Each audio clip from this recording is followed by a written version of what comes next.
The world will change. Drexel University is designed to change with it. By combining academic rigor with a transformative cooperative education program, Drexel is preparing visionary leaders equipped to address the challenges of the future. Learn more at drexel.edu/ambition. Can't wait. Blog Talk Radio. Welcome to the War Room. We got Dev, Kill, Jimmy, PJ, B. Austin, the Hot Block Commander. How you want it in a 1 or 2 hour show to keep the brain running with the premise to talk sports on a national level. Bold with the topic, sorta like the rebels when it's game time. They like the Fab Five during prime time. Sports conglomerates speak their minds a little bit. For sports medicine and sports veterans and greats. The 4th and 26th tour the war in Kuwait. It's the War Room with 5 nights at the round table. 5 Philly guys, diversified and educated.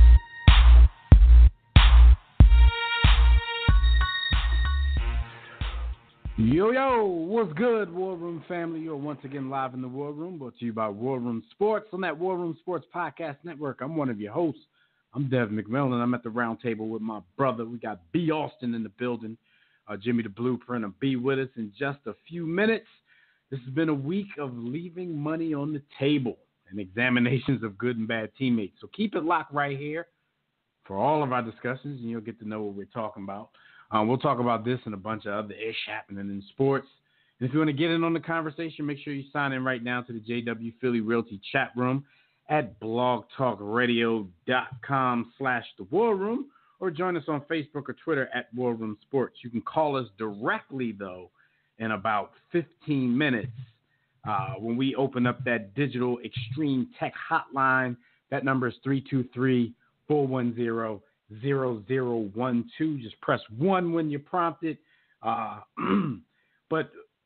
we'll also be doing that after we talk with Gus Griffin and Fred Perdue. We're going to do some gambling, and with Fred, we're going to do some college football. So before we get started, make sure that during the week when we're not live on the air, you check out archive episodes of our show. You can do that at the website, warroomsports.com.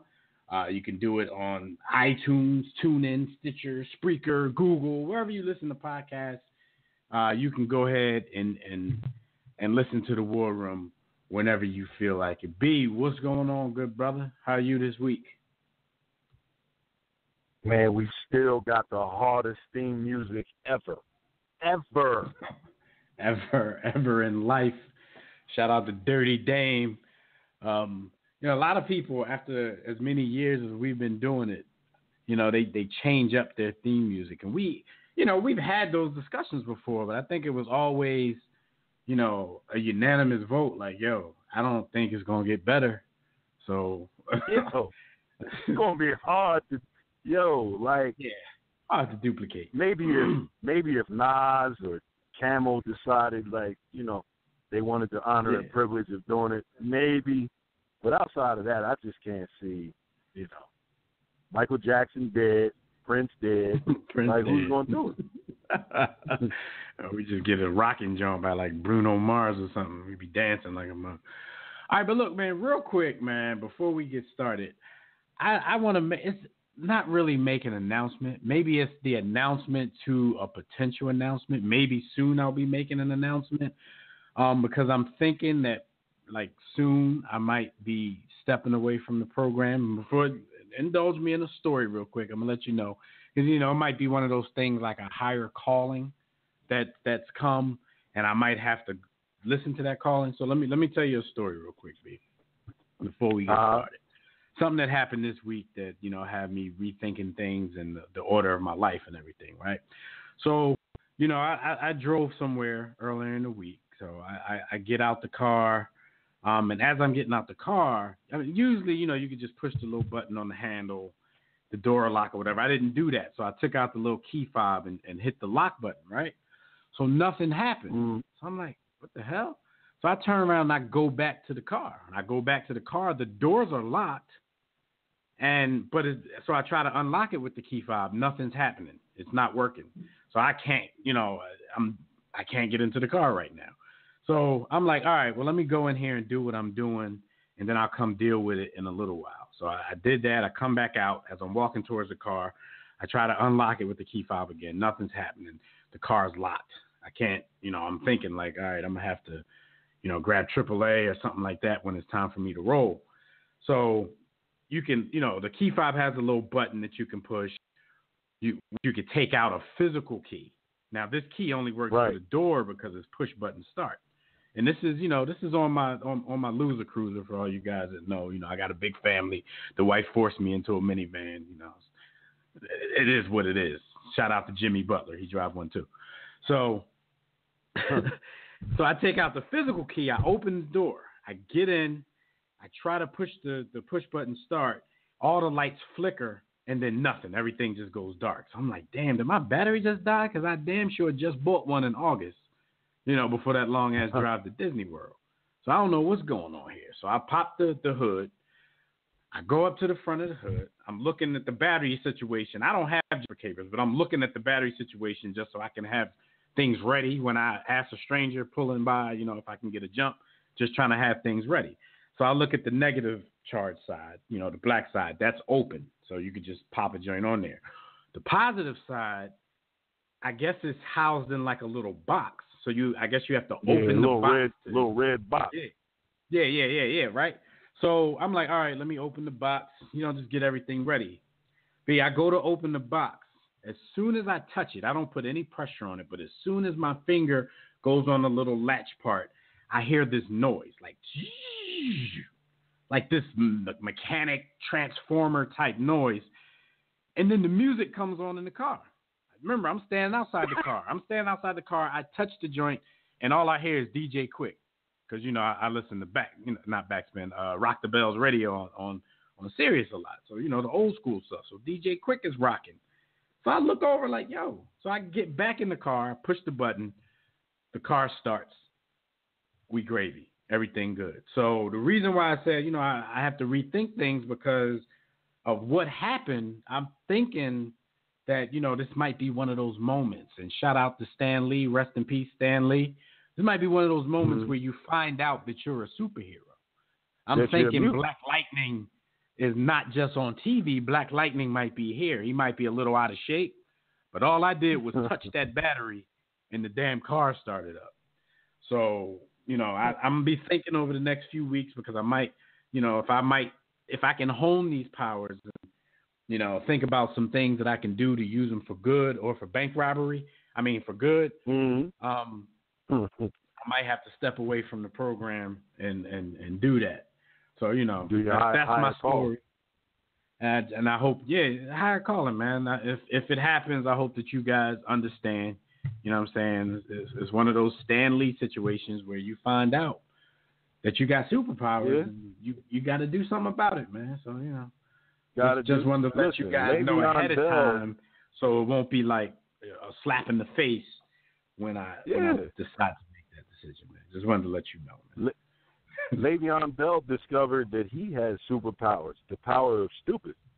We're going to talk about Le'Veon actually in a few minutes after we talk to Gus and we talk to Fred. So let's get into those things real quick so we can move on and get to Le'Veon because he is probably the biggest sports story of this past week. So, it's a lot of perspectives. There's a lot of ways we can break that down, a lot of ways we can peel that onion, and we're going to do that in just a minute. But before we do, Hot Topic and Gambling with Gus and College Football with Fred Perdue are all brought to you by MyBookie. Let's talk about some money for a minute, fam, and how much you can make betting on sports contests at MyBookie. The NBA, NFL, NHL are all chugging along. So if you haven't checked out MyBookie, this is a great time to do just that. Lay down some dough on the biggest games in sports. Join the War Room and thousands of other online players placing bets at mybookie.ag. Not .com, not .net, mybookie.ag. You guys tired of wondering what services are thinking on your corner when it's pay me time? That's why we urge you to join MyBookie. You win, they pay, no ass betting, no hassles. You get your money right away. You waste your time sports betting anywhere else. They even have in-game live betting so you can place wagers after the game start. So that's kind of crazy. So join now, and MyBookie will match your first deposit with a 100% bonus. What you put in, they put in. You heard it right. Yeah, 100%. I've been Just telling use you promo that code is great. War Room. All caps. That's WARROOM for those that can't spell. That's how you activate the offer. Visit mybookie.ag today. Play, win, get paid. Period. So we about to play, win, and get paid while gambling with the homie Gus Griffin. We're going to get him on the line now. Gus, what's going on? You had a 2-4 week last week. That's a little below the standards that you've set so far this season. But that does leave you still in a good position for the season. You're 25-22-2, and we do have to give you props. Not against the whole spread thing, but we got to give you props for at least calling that Titans upset over the Patriots, because there weren't a lot of people picking that game. What's up with you, Gus? I'm all right. I got to give you credit for that opening story, man. You had me actually going for it, man. I thought, man, what happened? Man, you gotta go set up for good, it, man. I've seen too many, and the crazy thing happened, man. The irony of it happens on the same week that Stan Lee dies, and you trying to tell me that the man upstairs is not trying to tell me something? So I might have to. Here's what's going to happen. Your folks are going to reveal to you that before you knew anything about it, you had an operation. They put a metal plate in your finger, and they just never told you they didn't want you to feel weird or anything. Right. And now it's all, it's always a backstory. But, maybe Stan wrote it before he died. Maybe it'll come out now. It'll all come together for me. All right, but we're going to get into some of these games. And like I said, shout out to you calling that upset, the Titans over the Patriots, because I spoke about that on an NFL show that I do. And, we didn't think. We thought the Titans, winning a few games. We told everybody to slow down, and I don't know. They out of the gate now, so we're going to see what they do. But we're going to start you off with this Thursday nighter. The over-under for the Packers and Seahawks is 50. What are you taking? I'm taking the over. The Packers' offense is getting healthy. Seattle's defense is a long way from being the Legion of Boom. And as a result, Carr and the offense, they pretty much concluded they don't have to keep up. So they throw the ball more. They don't have a great running game. So we don't have two great defenses here. I got the over 50 in that one. All right.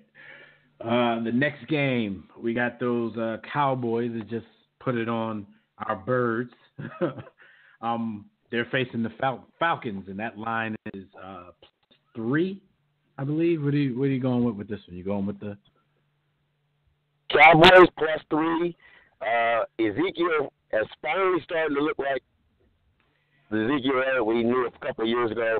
The Falcons can't stop the run. They give up about 5.2 per carry. So it's just not a good matchup.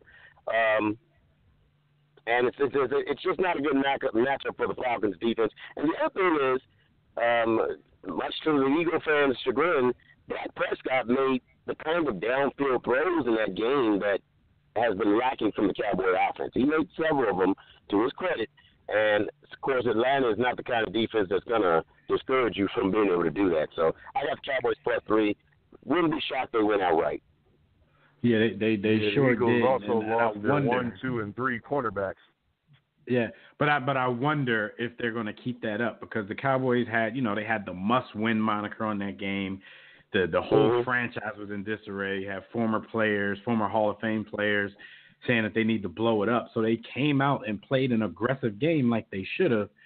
The problem is Garrett will be the guy who, makes that point that first week and then goes back to what he was doing prior to that, and then they squander it all away again. But we'll see how that goes. The next one is the Bears-Vikings over-under. That number is 44.5.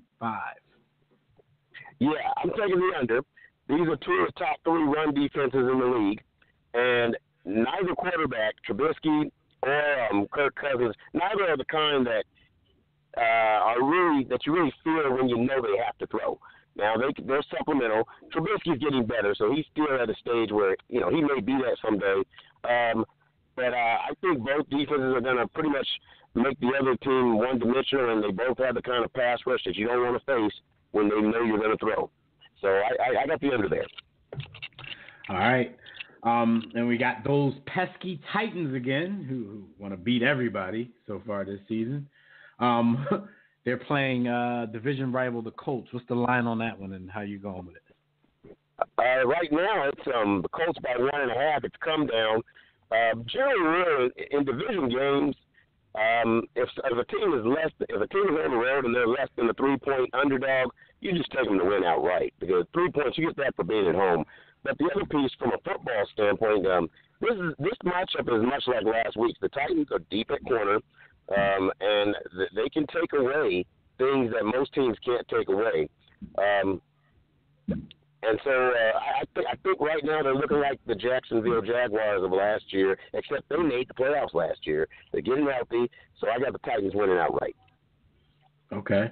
And speaking of the Jacksonville Jags, we got them playing your Pittsburgh Steelers. What's the line on that one, and how you moving? Right now it's Pittsburgh by 6. I'm taking the Jags plus a 6.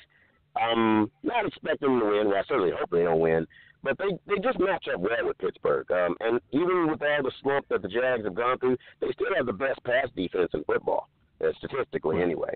And so I think that they can stay in it and make it a game. They're at home. They certainly do. So I've taken the Jags plus 6. All right. So that's it for this week. Hopefully you can get back on the winning track and keep that over 500 record that you have for the season. We don't want you getting any of our audience members evicted from their, wherever they live, betting on rent money. There's a disclaimer at the bottom of every wager. Shout out to Tobias for that one, because he is a bettor. And, last season, that's what he was called. He was like, Gus giving me these eviction picks. But we're back on the winning side of this now. So, of course, thanks for your time. And you said you got you're gonna have something out on the website sometime this week, right? Yeah, it was on my flash at work today, and they canceled the college. They closed it, so I'll get the final edit and get it to you sometime tomorrow. It'll be on Le'Veon in part, but also on Dez Bryant and on Eric Reed. Okay, cool. We look forward to that. Everybody, check out War Room Sports sometime tomorrow, or at the very latest Saturday, to get a good read. And Gus, thanks again, and we'll talk to you next week. All right, enjoy, man. All right. Gus Griffin, everybody, go out there, get your bets on. That Thursday nighter was a part of that over-under. Go make a bet. Go get it in. All right. So, all right, it's college football time. We're going to talk a few minutes with Fred Perdue about what's going on in the world of college football. Fred, are you there, good brother? What's going on, fellas? How y'all doing? What's up, man? How are you? Man, everything's everything unless you're a Miami Hurricane. Dang, I am a Miami Hurricane. Yeah. Everything isn't all that great. Yeah, man. Sorry to hear that. But I know it's been kind of rough, man. It's been kind of rough for you. All right, so yeah, we're gonna jump right into this though. We just want to talk college football playoff rankings and a little bit of Heismanomics. Just checking in from last week, because the rankings are actually the same as last week, with Alabama, Clemson, Notre Dame, and Michigan making their cases for the top 4 for the playoffs if everything ended today. What you got? You see anything changing, or was anything? Did you think they got it wrong, or did they get it right again? What's your thoughts? Man, this Heisman race it's been a while since I've said there's been a really clearly defined Heisman race where there's the number 1, 2, maybe even 3 are just that much better than everybody else. Still at the top, Tua Tagovailoa. I mean, this one's not even close, even though his offensive line kind of let him down against Mississippi State, but quite honestly, even with the struggles that the offensive line had, he still played pretty well. The injuries are going to really a determining factor. As long as he's available, he's gonna win this thing right now. Nipping at his heels, Kyler Murray, Oklahoma quarterback. He's everything. Fred, where did you see Titty Tagovailoa falling out in the NFL? Where do I think he'll be? What do you think he'll be? Well, he'll be a quarterback, and with the first pick in the 2020 NFL Draft, the Tampa Bay Buccaneers, Oakland Raiders, whoever's a really, really bad team right now at quarterback. If you're using a quarterback, skip. Yeah. Actually, it's crazy. It's funny that you say that because that's who I compare him to. The first time I saw him play against Louisville at the beginning of the season, he made a play, and I said, dang, is that Russell Wilson or is that Tua? He spun around in the pocket and shook a guy, within a phone booth, threw it up, and completed his first pass for a touchdown. Every time I see this guy, he's making plays, and, yeah, he's not the scramble guy. He's not the super scramble around, do crazy things all the time, but he's pinpoint accurate, and he has a good arm. He can read defenses. It's not like this is a college quarterback where he's just making predetermined reads, and no. This dude is going 1 to 2 to 3 to 4 sometimes. He's able to step up in the pocket. He's mobile. He's a very mobile quarterback without actually leaving the pocket. And to be honest, we can talk like that all. These are technical terms. We can talk like this all the time. But being able to move around in the pocket and be mobile in the pocket is something that very few quarterbacks can do. A la Aaron Rodgers, Tom Brady, Russell Wilson. Man, Tua Tagovailoa is way beyond his years. And yeah, I want to see him grow a little bit more. So he needs one more year of this whole thing. But if he keeps this up, he's already scary good. He could be really You're big. good. Okay. All right. I'm gonna look. And by the way, he has a little brother right behind him. His brother's right behind him. His brother's a freshman next year. Yeah, his brother's going to be a freshman next year at Alabama. Wow. All right. So you said Tua, Kyler Murray. Who else? Yeah, Kyler Murray the base. We know what he does. He just scores points, runs away from people. I personally say, can we get just a small preview of you in the NFL just to see? I keep saying, because he's not just the typical dual threat quarterback. I want to see him. I want to see him at the next level, but he's already chosen baseball. So we're just watching a really good athlete just slice and dice teams. It would be even worse if, and I think it's a godsend that his defense is terrible. I know you're saying, that makes no sense, but kind of like Tua, his team is so good that if he had a decent defense, he wouldn't play in the second half. So he's in shootouts week in and week out. So he's having to put up 300 yards in through the air and maybe 100 yards on the ground. He puts up video game numbers, and that's only enough to maybe get by maybe a touchdown or so. At number 3, I've been wanting to knock Will Grier out of it, but it's really hard not to. Will Grier, quarterback at West Virginia, has been a really good college quarterback. I'm not a big fan of him as far as NFL things are concerned, but right now that's not really a factor. But he is in control of one of the best offenses in college football. He's connected at the hip with one of the better receivers in college football, who used to be a quarterback too. So he has a chance to really just make plays, and he can do it. He's one of those quarterbacks that he has a connection with his receiver David Sills, where he can just close his eyes and make a throw and blindly throw it. And I'm pretty sure he could probably complete it. They're that good together. So Will Grier, Florida fans, I know you're heard about that one, but he's right there at number 3, and that's a distant third. And last but not least, and this one's a distant fourth, is Dwayne Haskins, Ohio State. He has a chance to come out after the year is over, but I think he'll come back.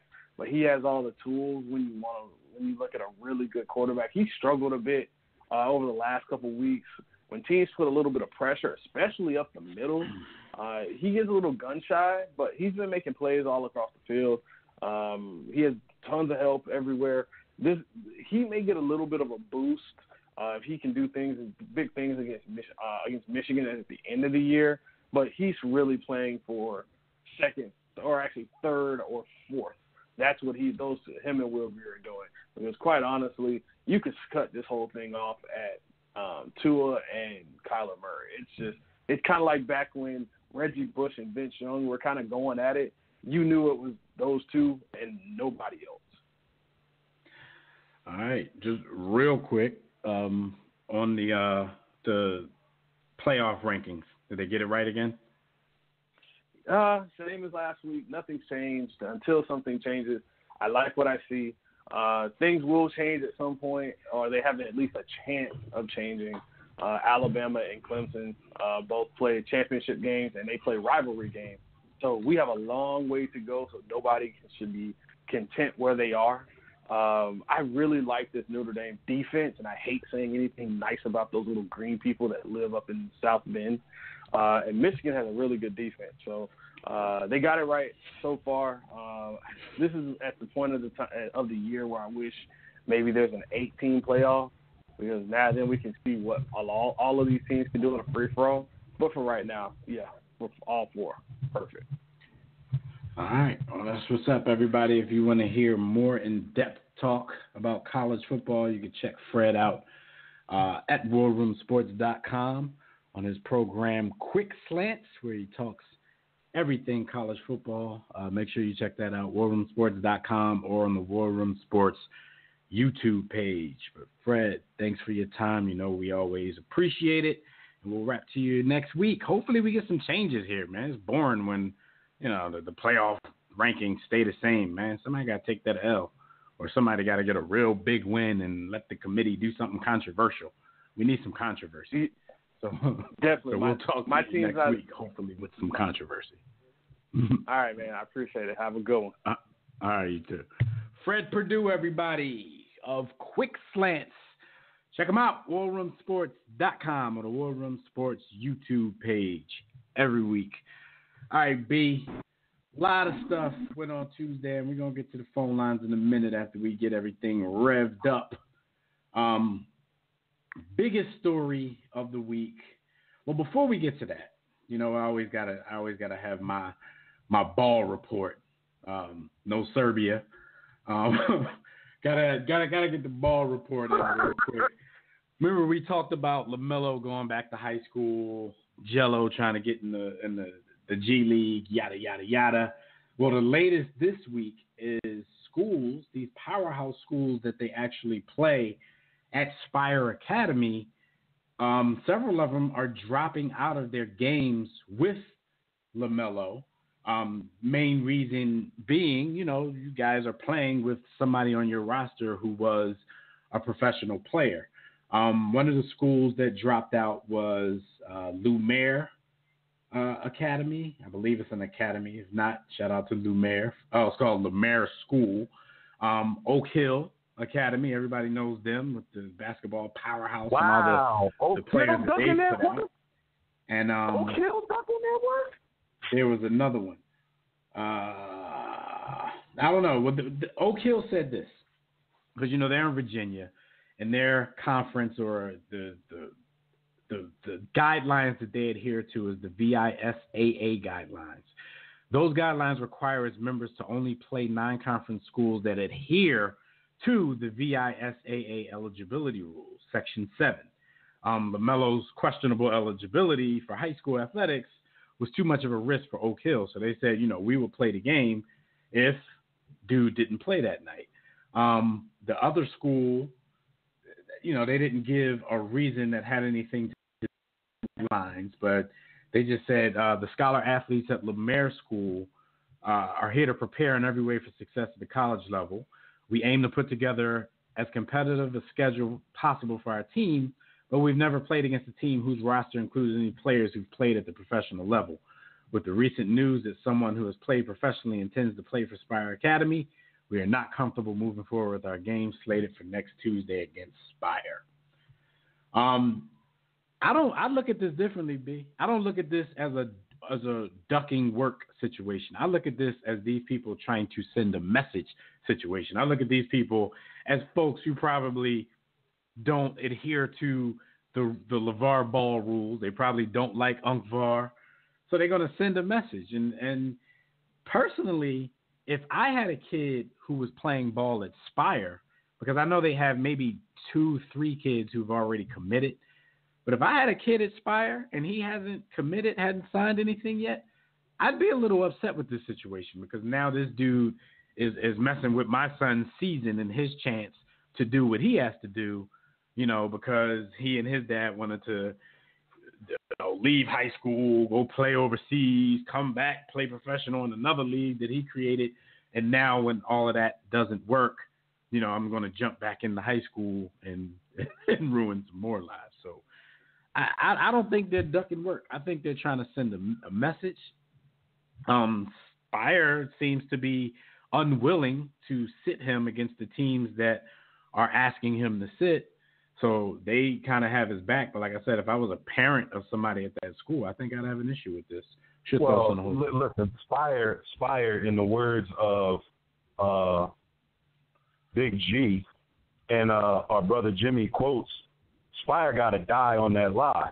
So they got to ride with the guy that they selected. I look at this in multiple perspectives. First, the kid in me, the competitor in me, would say, Coach, he ain't better than us. Yo, let's beat up on him and show him what's up. Like that's which is why I guarantee you, B, that this isn't the students. I said it's multiple perspectives. So because I know you got surprised though when I said Oak Hill. Oak Hill is led by Cole Anthony, who's a top 3 player in the class of 2019. Oak Hill's probably going to blow Spire out either way, and he's probably going to give Melo buckets. But the school, I think they want to send a message. They don't want to set a precedence, probably. Like, all right, people want to start doing this because we don't play normal high school schedules. People are going to think, these type of schools is where you're going to go when you want to get your eligibility back. I was right with you. I mean, as an administrator, as a coach, I would be ready to send LeVar Ball a message to kids. We can't do this, and here's why. And I would break it down to them. As a player, I want to beat up on him. As a coach or an administrator, I do want to show his pop, listen, you don't run issue over here.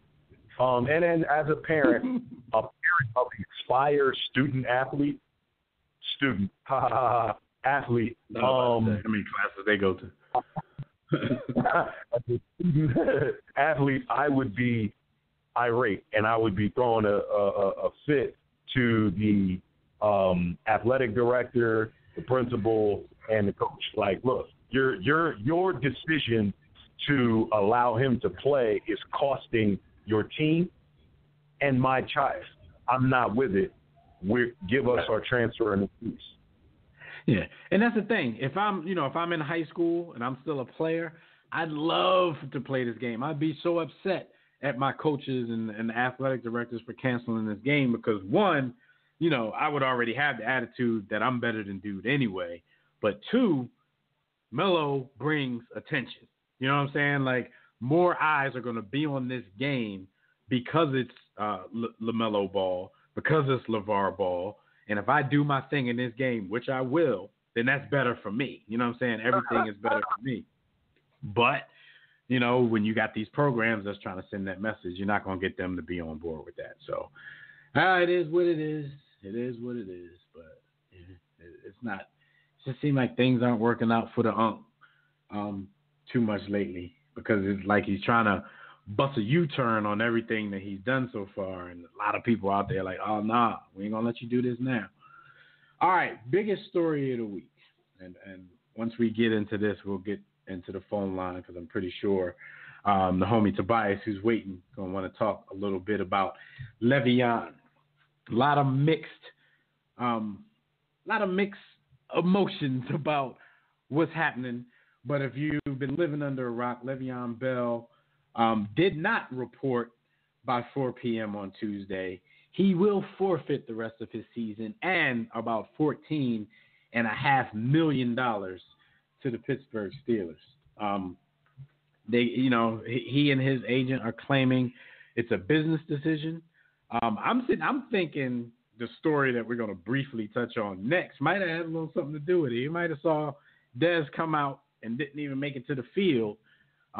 He has a whole lot more writing on his decision than Dez Bryant. But for the life of me, I still can't fathom his end game to this. I mean, I guess end game is already come and gone now, but I never realized his end game. Like when we even thought that there was a chance that he wouldn't report at all, I couldn't fathom what the end game was. I don't see what the benefit of it is. A lot of people are talking like he's some trailblazer and, you know, this is going to have a great impact on the league. I don't see it. I see the brother losing $14.5 million. And I'll tell you how I would have handled it if I was Le'Veon and I still wanted to stick it to the Steelers. It would have been a little different, but what's your thoughts on it?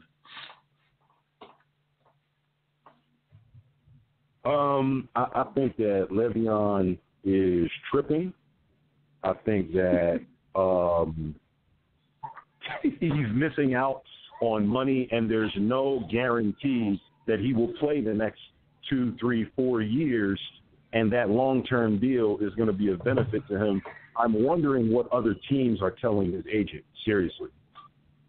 I have a feeling that he's probably already gotten some promises from some teams, because I just don't see you having the gall to do this without knowing for sure that you're going to at least get the contract that you were looking for. I'm not going to use the word recoup, because that 14.5 is gone. He's never getting that back. And that's my only issue with it. Like, if you want to stick it to the Steelers, and I mean, because the holdout kind of backfired anyway. But your backup is in there putting up the same kind of numbers that you put up. Whether the impact is the same or not, you know, the team is still leading the division. They only have 2 losses and a tie. And he's putting up those numbers. So even if the eye test tells you, like, this dude is not Le'Veon Bell, even though he's putting up Le'Veon Bell numbers, it is what it is. And I think the Steelers, as long as they can keep him happy, are cool with the situation because they get to save $14.5 million in the process. My problem with Le'Veon, like, I'm not calling him stupid for any other reason but thinking about his family. I don't know what his family situation is, but I'm pretty sure he takes care of himself and some other people. Like, I'm just like, that's a hard pill to swallow for, you know, your handlers, your agents to, you know, encourage you, if that's what they did, to give up $14.5 million. I told you weeks ago what I thought he should have done, you know, on the hush-hush. Come in at some point in the season, because you were losing money by the week. Come in at some point before the deadline, sign the franchise tender, fake an injury. Get your money and still don't play. Stick it to the Steelers. Hey, whoever find out, you know how fans are. They find out you're faking. The fans don't have so much to say. But, hey, who's going to know? Who's going to know? Because all you can, you know, a lot of people, you can use that football shape excuse anyway. You know, he's been out there practicing on his own, 24-hour fitness. Like, according to professional football players, that doesn't put you in football shape. So that's what I would have done rather than lose all of this money. But to have the heart to do that, somebody got a hush-hush deal on the side, B. I can't reconcile the $14.5 million loss. And I go back to a bird in hand is worth a half dozen in the bushes. Like, I know the logic here is, well, I'm looking to get, you know, somewhere between 13 and 15 million a season on a 4-year deal, 60 million with 30 million guaranteed or 35 million guaranteed or whatever. He wants more than half of the deal guaranteed. I get it, but I don't get it because I don't think losing 14.5 is worth gaining 30 guaranteed, and you're not guaranteed to get that deal that you're looking for. Right. I don't know. I got a couple of things from the War Room Sports Game Time group. First, shout out to Casey Mack about the last story. He said Oak Hill got morals all of a sudden. Too funny. That is true. Like Oak Hill, they probably been having pros play for them for years. Anyway, Casey Mack also said, what kind of contract can Le'Veon sign that everybody's going to say, oh, okay, I get it. And that's my point. I don't think there is a contract like that unless he gets quarterback money. I mean, the problem with the Steelers and Le'Veon was he wanted more than just running back market value because he feels that he's so versatile. Right. He's a running back and a receiver. Blah blah blah. What did he? Even if What he was gets he contract wise? I don't know the exact number, but I think even if he gets that, I still don't think that'll be a okay, we get it type moment, because that is what he was expecting from the Steelers from jump anyway. So to say, okay, we get it after losing $14.5 million, this dude got to get a Kirk Cousins contract, and that's not going to happen. What did Gurley get? Gurley got something stupid like I think something like $32 million guaranteed. I'm not sure. Don't quote me on that. If somebody in the group or the chat room knows. 30-something guaranteed. Le'Veon is looking for a similar or more deal, and having held out, and because of his age, it's not coming. Like, I don't see dude more than 12 or 13 mil a season, and no one's going to guarantee more than 2 years on the deal. Like, that's just the reality. Right. Not that he's like old and decrepit, but we know how, running back age get and how teams get around that. He's going to get, there's going to be at least 12 teams lined up to try to sign him next year. So it's going to be a bidding war. And like I said, I'm pretty sure he already has something in mind to make him do this in the first place. He has something guaranteed where he can listen to other suitors, and if they don't match whatever he's already heard, which is, on the low, it's tampering, but I guess after this week it's not.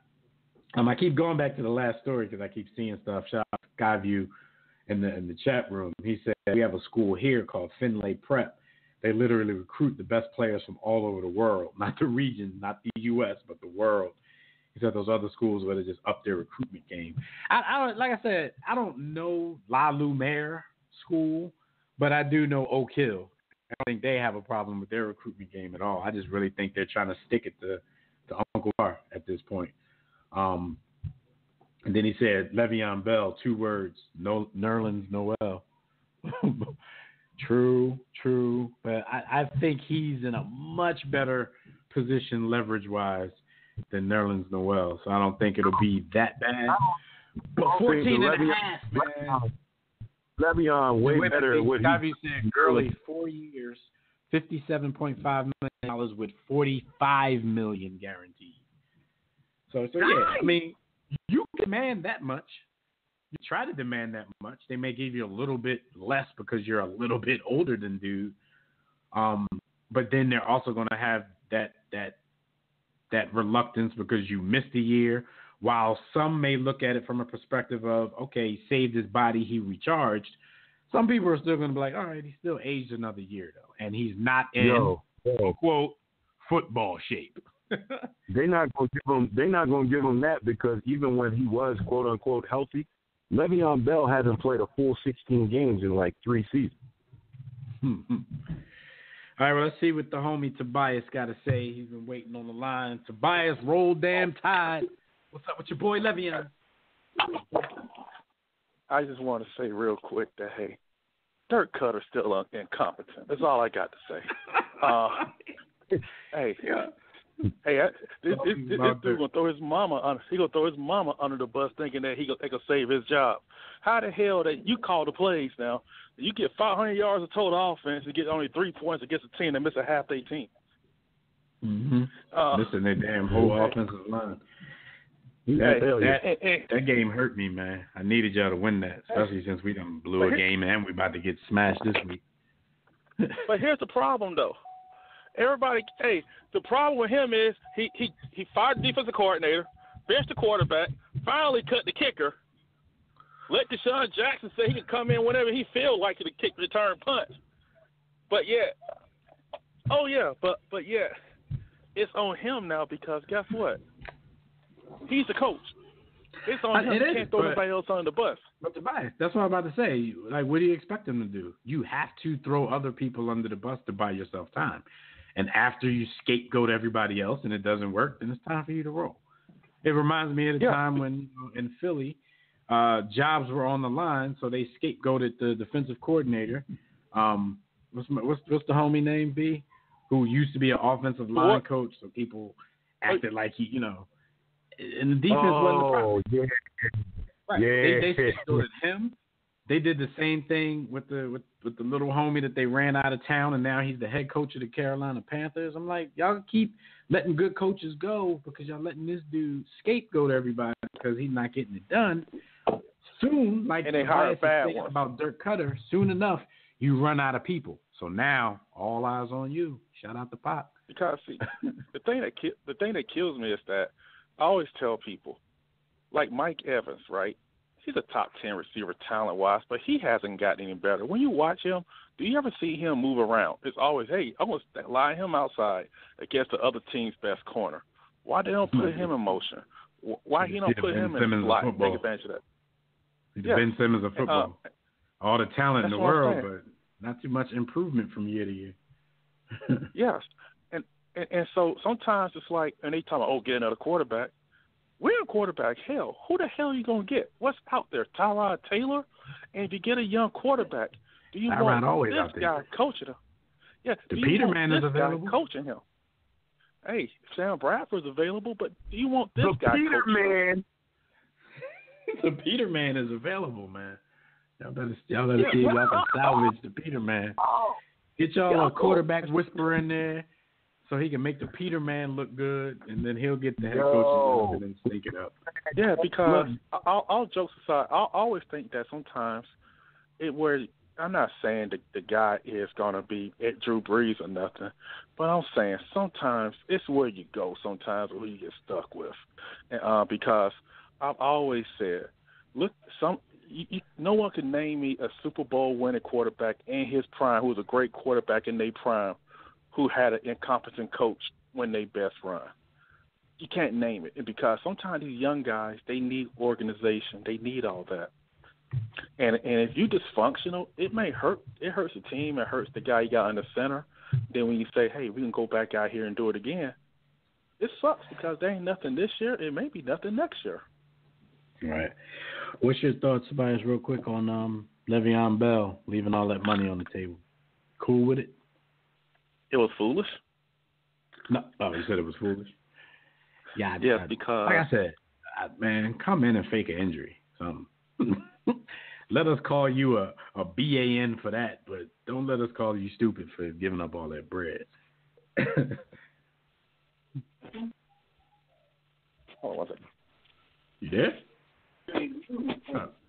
Yeah, but Tobias is ducking and dodging.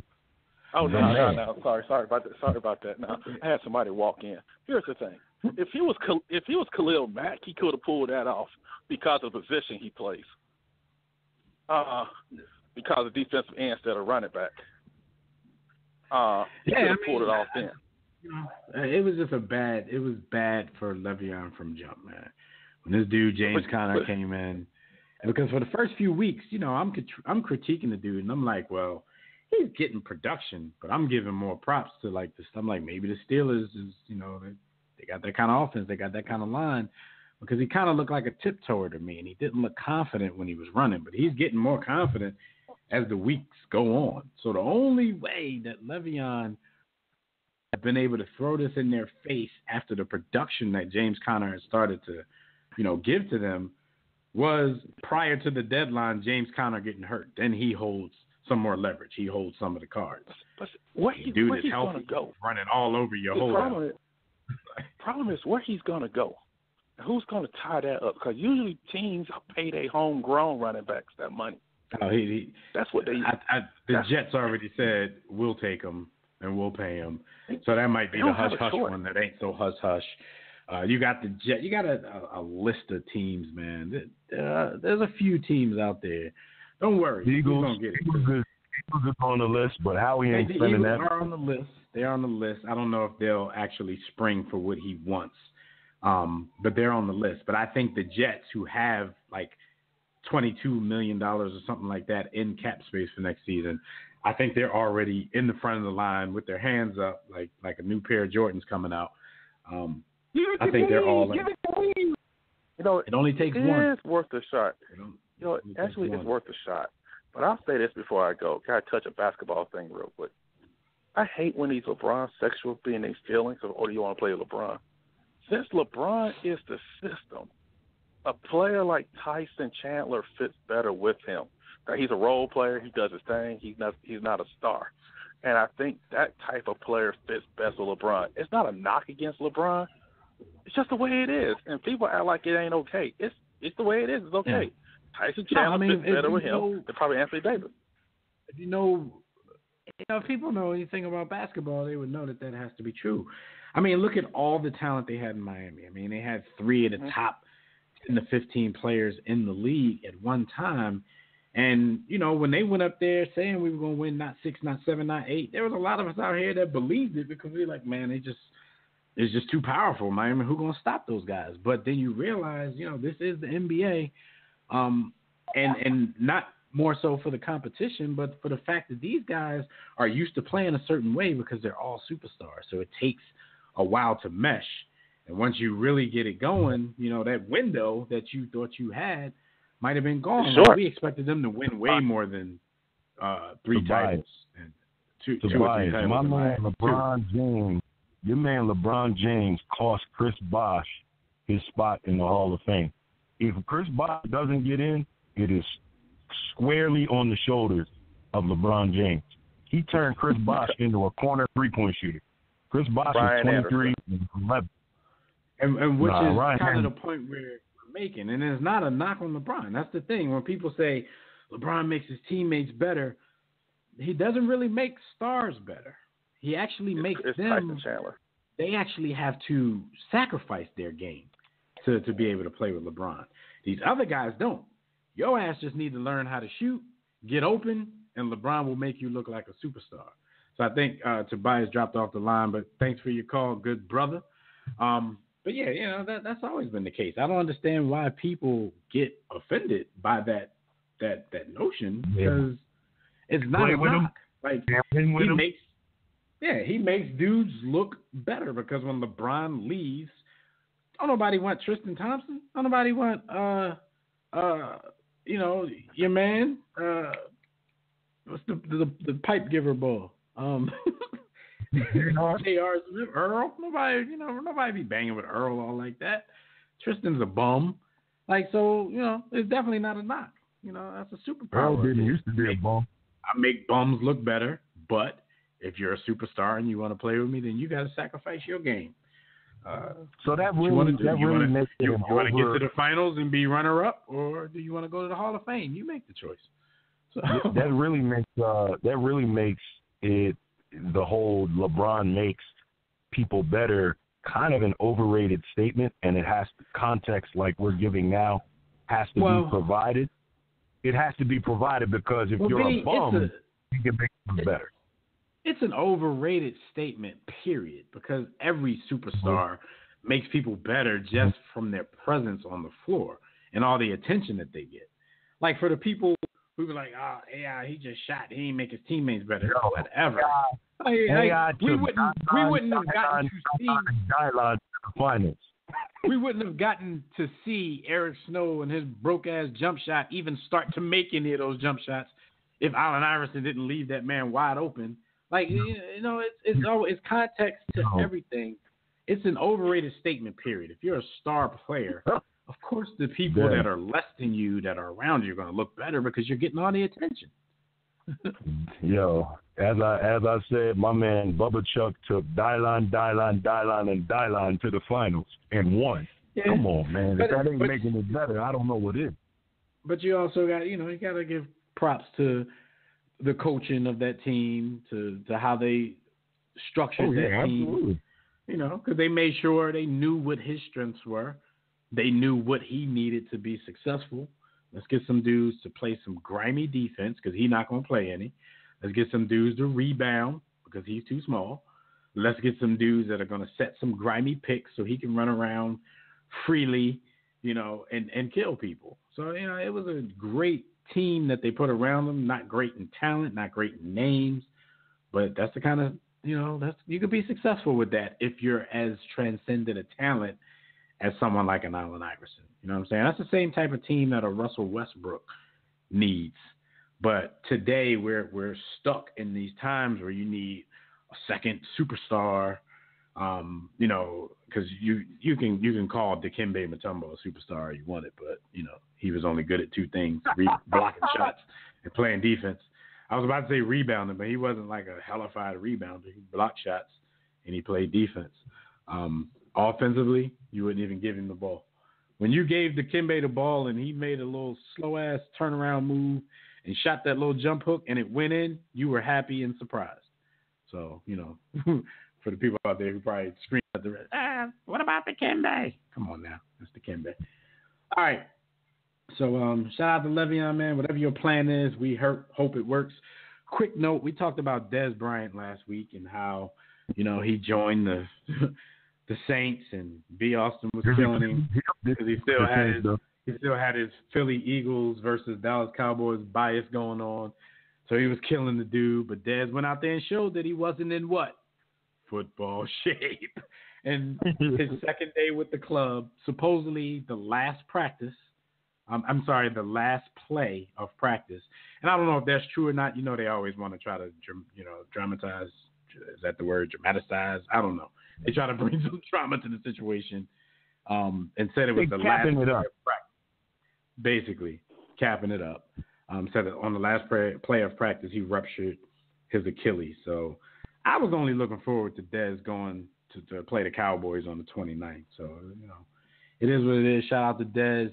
I think his prospects for getting another job next year are greatly diminished. He barely could find a job this year.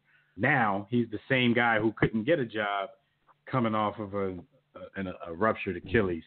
So might be the last we've ever seen of Dez. So yeah, it could be now with the ruptured Achilles. Absolutely. I don't. It's a little bit of a. It's not really true that Dez couldn't get a job. Dez had job offers. Dez just didn't want to play for what people were offering. Right. No, right. He got an offer from the Ravens. It wasn't a lot though. It still wasn't a lot of people lining up. So I think once those early offers came in, probably went to his head like, yeah, I'm gonna be fielding these offers for as long as I want and then nothing else came. And then Dez, like, you know, the Saints called. He was like, man, just give me a bag of peanuts and a plane ticket, and I'm there. And it didn't really work out for him. I mean, he got himself a couple dollars because I'm pretty sure they got to pay him something. And I come play. So I think they picked up Brandon Marshall, who started the season with the Seahawks. For his stead. Yeah, I don't know. But especially because they still, you know, they hanging 51 on people without Dez and without Brandon. I guess it's a depth move. They just need depth. That's all it is. I don't think they're looking at these dudes like – I don't think they're looking at them be like because they're former big names, they're going to come in and help us. I think it's just a depth move, man, because they're fine where they are. They just need bodies. As much as I killed Dez because of my bias, and I'm a lightweight Brandon Marshall supporter. Yo, Brandon Marshall is bigger than us, slower than everyone, and can't catch no more. Yeah, this was once the man who held the single game receptions record after T.O. Shout out to him. Quick stat of the week. Shout out to LeBron Raymond James, the Kang. Another milestone. He just passed Wilt Chamberlain the other night. He now sits at 5th on the NBA's all-time scoring list. He does so with 31,420 career points. And I believe it was a 44-point game that he did it in. So shout out to LeBron. Shout out to Bron moving up the charts. He just seems like a place where, you know, his health and how it's been, like, unless he starts breaking down towards the end of his career, like a Kobe Bryant did after having a fairly healthy career, or at least playing through a lot of his injuries that weren't super major. Remember the time Kobe broke his hand, missed a few weeks, and then came back with a glove on his right hand and shot everything with his left hand? What's wrong with you, man? I don't understand. You're talking about the NBA or high school, because he did that in high school too. I'm talking about the NBA. I'm talking about the NBA when he had the purple glove on and he played left-handed for about 2 weeks.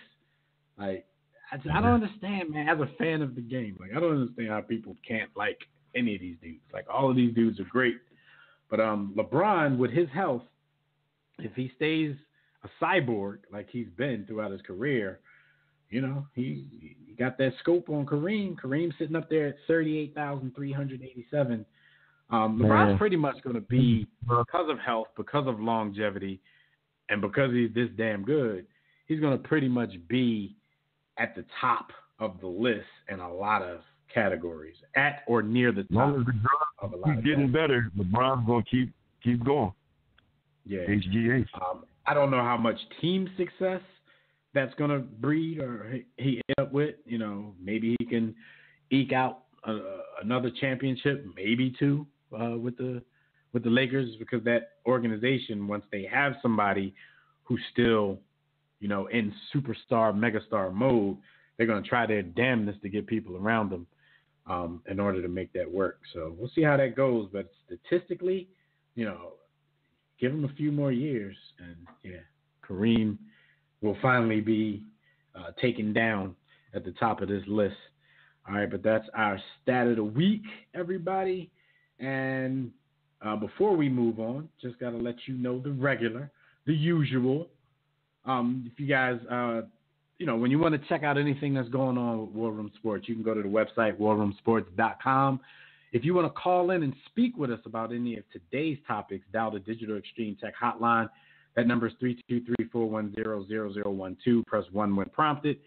If you already listen from your phone, just go ahead and press 1 if you want to talk. But right now, we're going to get into what happened this week while you good folks were on the grind. And On the Grind is brought to you by Sports the Book.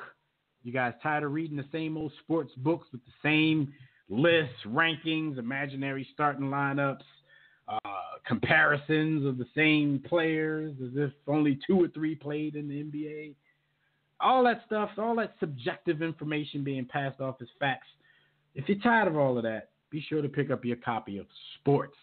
That's an acronym, so stay with me. Smart people only read the sports. Now go back and spell sports and see what I said, and you'll like what we did there. It's a mixture of sports and hip-hop culture. Will keep you on the edge of your seat.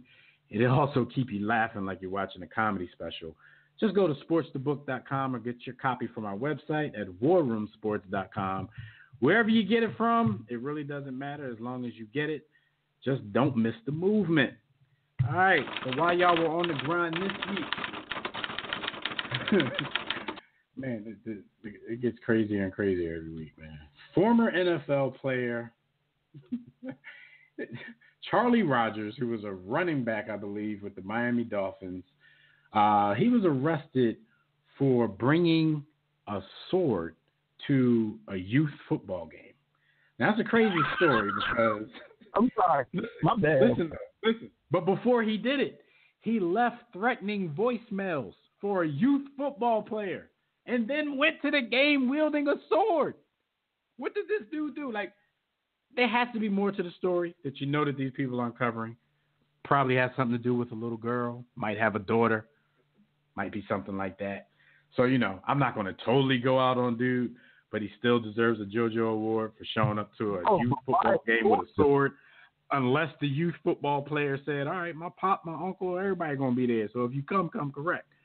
But a sword? Like, you ain't got nothing else?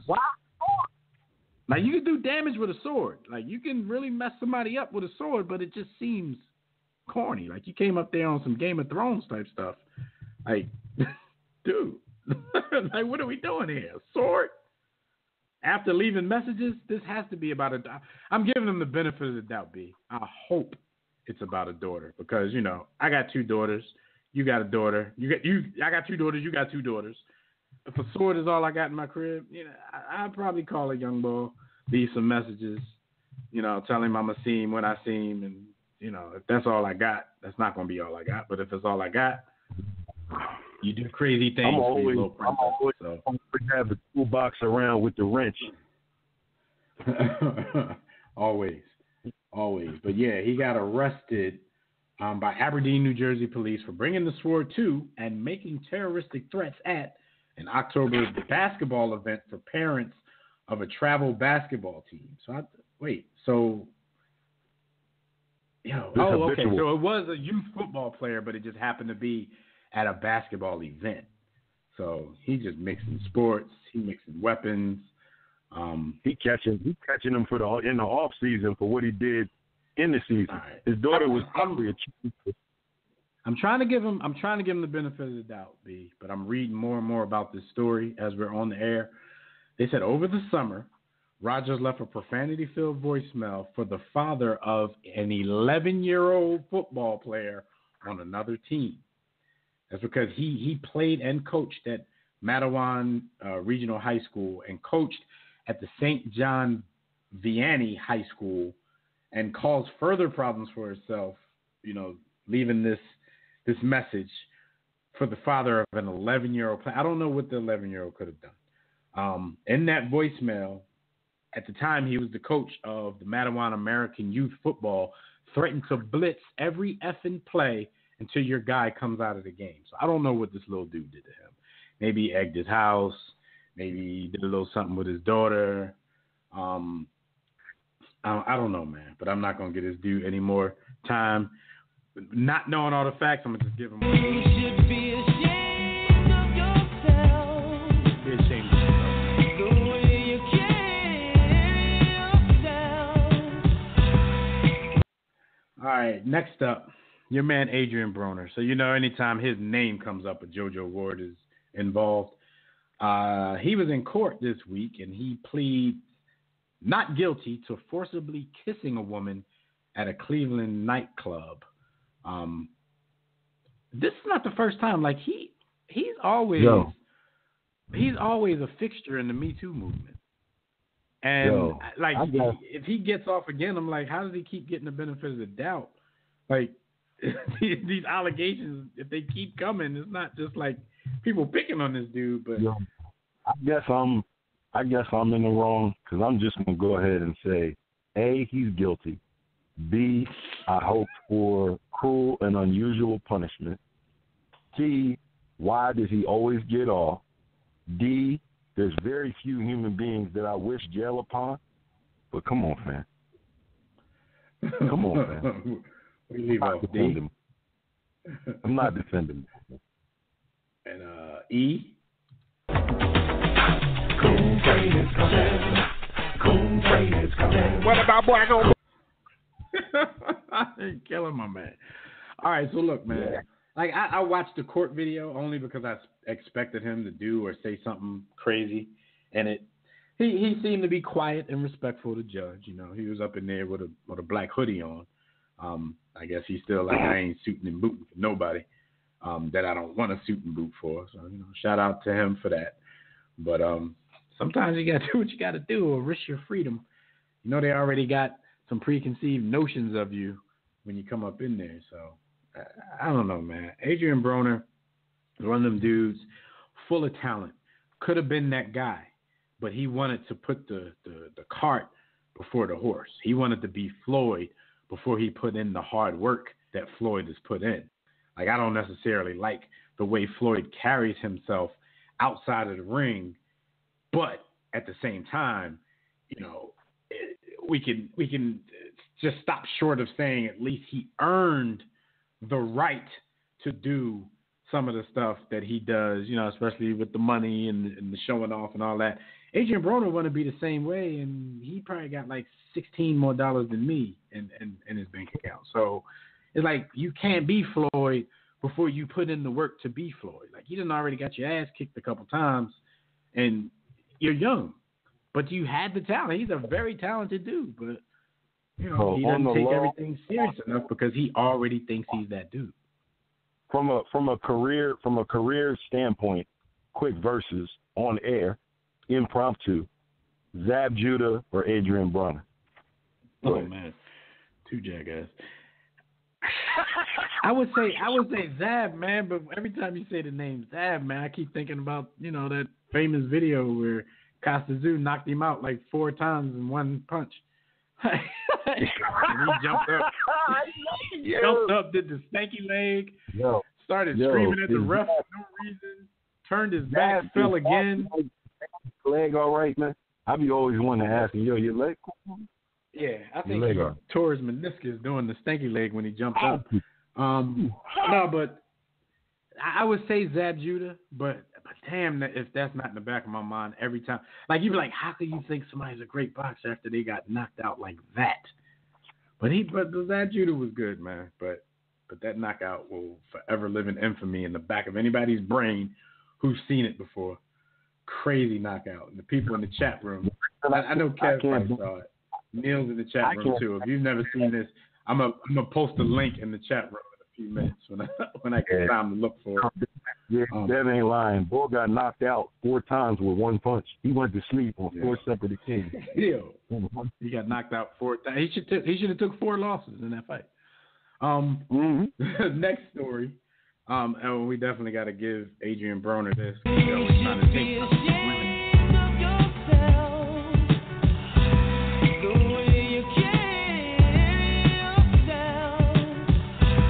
And before we even start this next story, Mexico City, what's the stadium called? The Estadio Azteca, whatever, and NFL and everybody who was supposed to get the game ready for Mexico City, all of y'all. You should be ashamed of yourself, the way you carry yourself.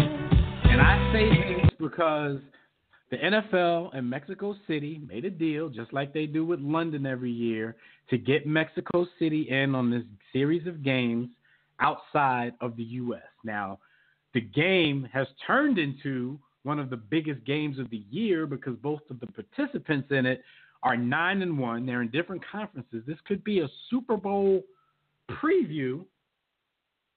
And the week of the game, the field looks like somebody tried to eat it. Like, I don't know what was wrong with, like, it looked like 1,000 Cookie Monsters got released on the field, and they tried to eat the turf. So players started seeing photos of this on social media, and they were like, nah, I'm not really trying to play there. So the NFL got in the scramble mode. The first thing I heard is that they were going to go down there and try to re-side it, but they were thinking it might be too little too late.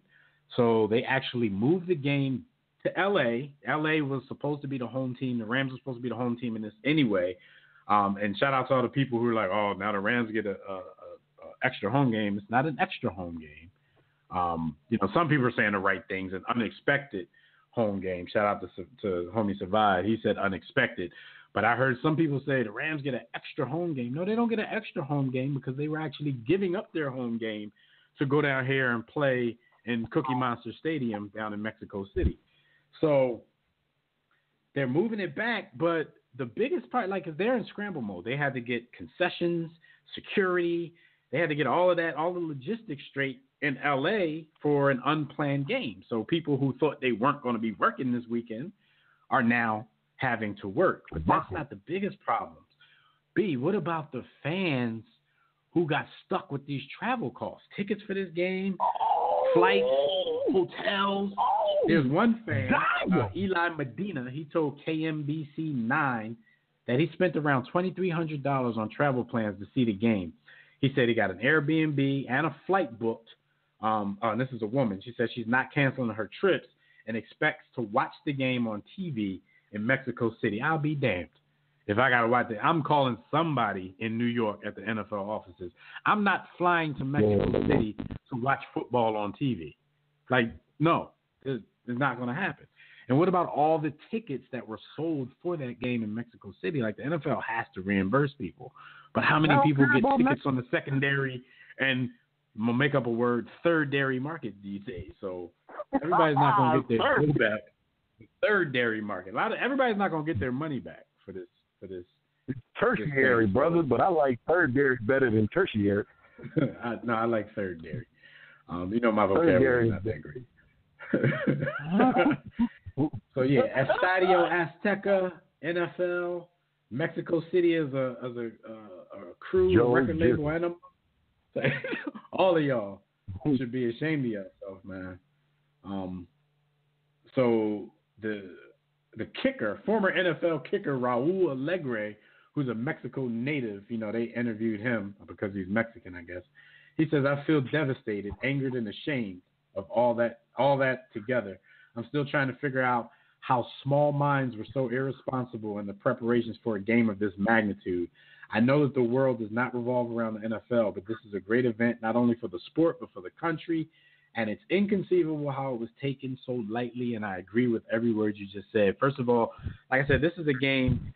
They probably didn't even know what exactly they were getting when it was scheduled. The Rams were supposed to be that good, but the Chiefs they weren't necessarily supposed to be this good. It's also a Monday night game. This could be a Monday night contest that is a preview, a precursor to the Super Bowl. And they dropped the ball on it, and they're getting the game snatched from them. The problem is they went to the Mexican government. They went to the Mexican government instead of going to El Chapo. El Chapo would have had Phil White. That's who you got to talk to. But El Chapo might be why the field look like that, though, man. It might be tunnels under that field, and now the sinkholes coming in. So I don't know. Chapo might be the reason. But either way, man, this was handled wrong. Bunch of all kinds of stuff went wrong. Mexico is a football country, but it is close enough to the U.S. that they do have a huge NFL following. So, yeah. Where do you think all the Rams fans come from? All the fans in Cali and Texas. When I went out to the Rams Stadium last year, it was let's say 80% Latino and 60% Eagles fans. So, if you're in California and, the Rams haven't been there in years, you just pick a team. So the Eagles got a big following out there for some reason. Either they have a big following or these people dress up in whatever the away team is, they dress up in their jerseys, come out to the or their neighborhood colors is green. But I ain't say that, though. Keep moving. So last thing on this, because we got to get off of this. The AP reports that an NFL study showed a $45 million influx into the economy of the Mexican capital for the 2016 game against featuring the Texans and the Raiders. That game probably was trash. So, because of that, they said reason dictates that a game of the magnitude of the Rams and Chiefs would stand to draw more interest and more money. So the NFL and, Mexico City as a whole are missing out on a whole lot of money. And they got a deal with Mexico City to stage games at this particular stadium through 2021. I bet you they won't drop the ball on this again. And I'm thinking, how the heck do you play soccer in that stadium? The Cookie Monster Stadium, which will be known henceforth and so on. Cookie Monster Stadium. All right, last story. This is another one. I know you don't be on the internet all week like the rest of us, so it's hard to discuss this one with you because this is actual video. There were two Division III teams playing basketball, Fitchburg State versus Nichols College. There was a play where a little white dude was shooting a three from the corner, uncontested, but one of the defenders came out. You know how you would come out and just try to jump at the three? No, he came out after the ball was released. As he was running, took a quick glance at the baseline ref, gave this dude a flying elbow to the face. You got to see the video. Oh. Watch it afterwards. It was savage. It was devastating. The other ref, the ref on the sideline, he saw it, called an and-one, called a tech. The dude was kicked out of the game, and he's been suspended indefinitely by his school and banned from the school altogether until further notice, whatever that means. But you got to see this video because it was real savage. This should be ashamed of yourself, the way you carry yourself. So when they find this kid, because it's a viral video, you know what I expect to hear. He called me an N-word. That's what I expect to hear. Yo, but I'm definitely gonna peep it. They reviewed the game tapes and they couldn't find anything leading up to that moment where it looked like these guys had gotten into anything. The play right before it, like the series down on the other end of the court before it, was the dude throwing the elbow, shooting a step back wild three-pointer that was at least 10 feet airballed away from the rim. So that might have just all been frustration with himself being garbage. And he just came out, my three was 10 feet away from the basket. Your three was all net. I'm going to take your face off. I didn't know that they took Division III basketball that seriously. That's like one level under Howard University intramural ball in the 90s. Like, is it under? Because intramurals, we traveled and played in some crazy tournaments that I don't know if a Division III school could own. Under. I said Division III is under. And then also shout out to Jill Scott. That's something else. Just Google Jill Scott, and you'll see what I'm talking about. But shout out to Jill Scott. Grown I like what's going woman. on in Philly right now. Just Google that on YouTube if you haven't seen it yet. Just Google Jill Scott microphone, and you'll see exactly what I'm talking about. But I'm gonna I'm gonna send you this video. Where you want me to send you this Pittsburgh State video? Anywhere. All right, I'm gonna send you that, and then I'm gonna put the other video I was talking about in the chat room of Zab Judah getting knocked out multiple times in one fight off one punch. I'm gonna put this one in there too for everybody to see. So that's what happened this week, good people. While y'all were on the grind, B, I sent you the joint by like G-Chat. check dude out swinging on homie with the elbow. All right, so real quick, we're gonna get some quick birthday shout outs, and we only have 2, and the birthdays still are without a sponsor. So this will be real quick. Birthdays are brought to you by whoever made you, whoever raised you. Shout out to Jason Dunn. You remember Jason Dunn, former tight end on your Philadelphia Eagles? I think he was a backup tight end. He wasn't that good. So if you don't remember him, it's not too much of a thing. But we love him. But shout out to him. He turns 45 years old today. And also shout out to Greg Anthony, former UNLV and NBA point guard.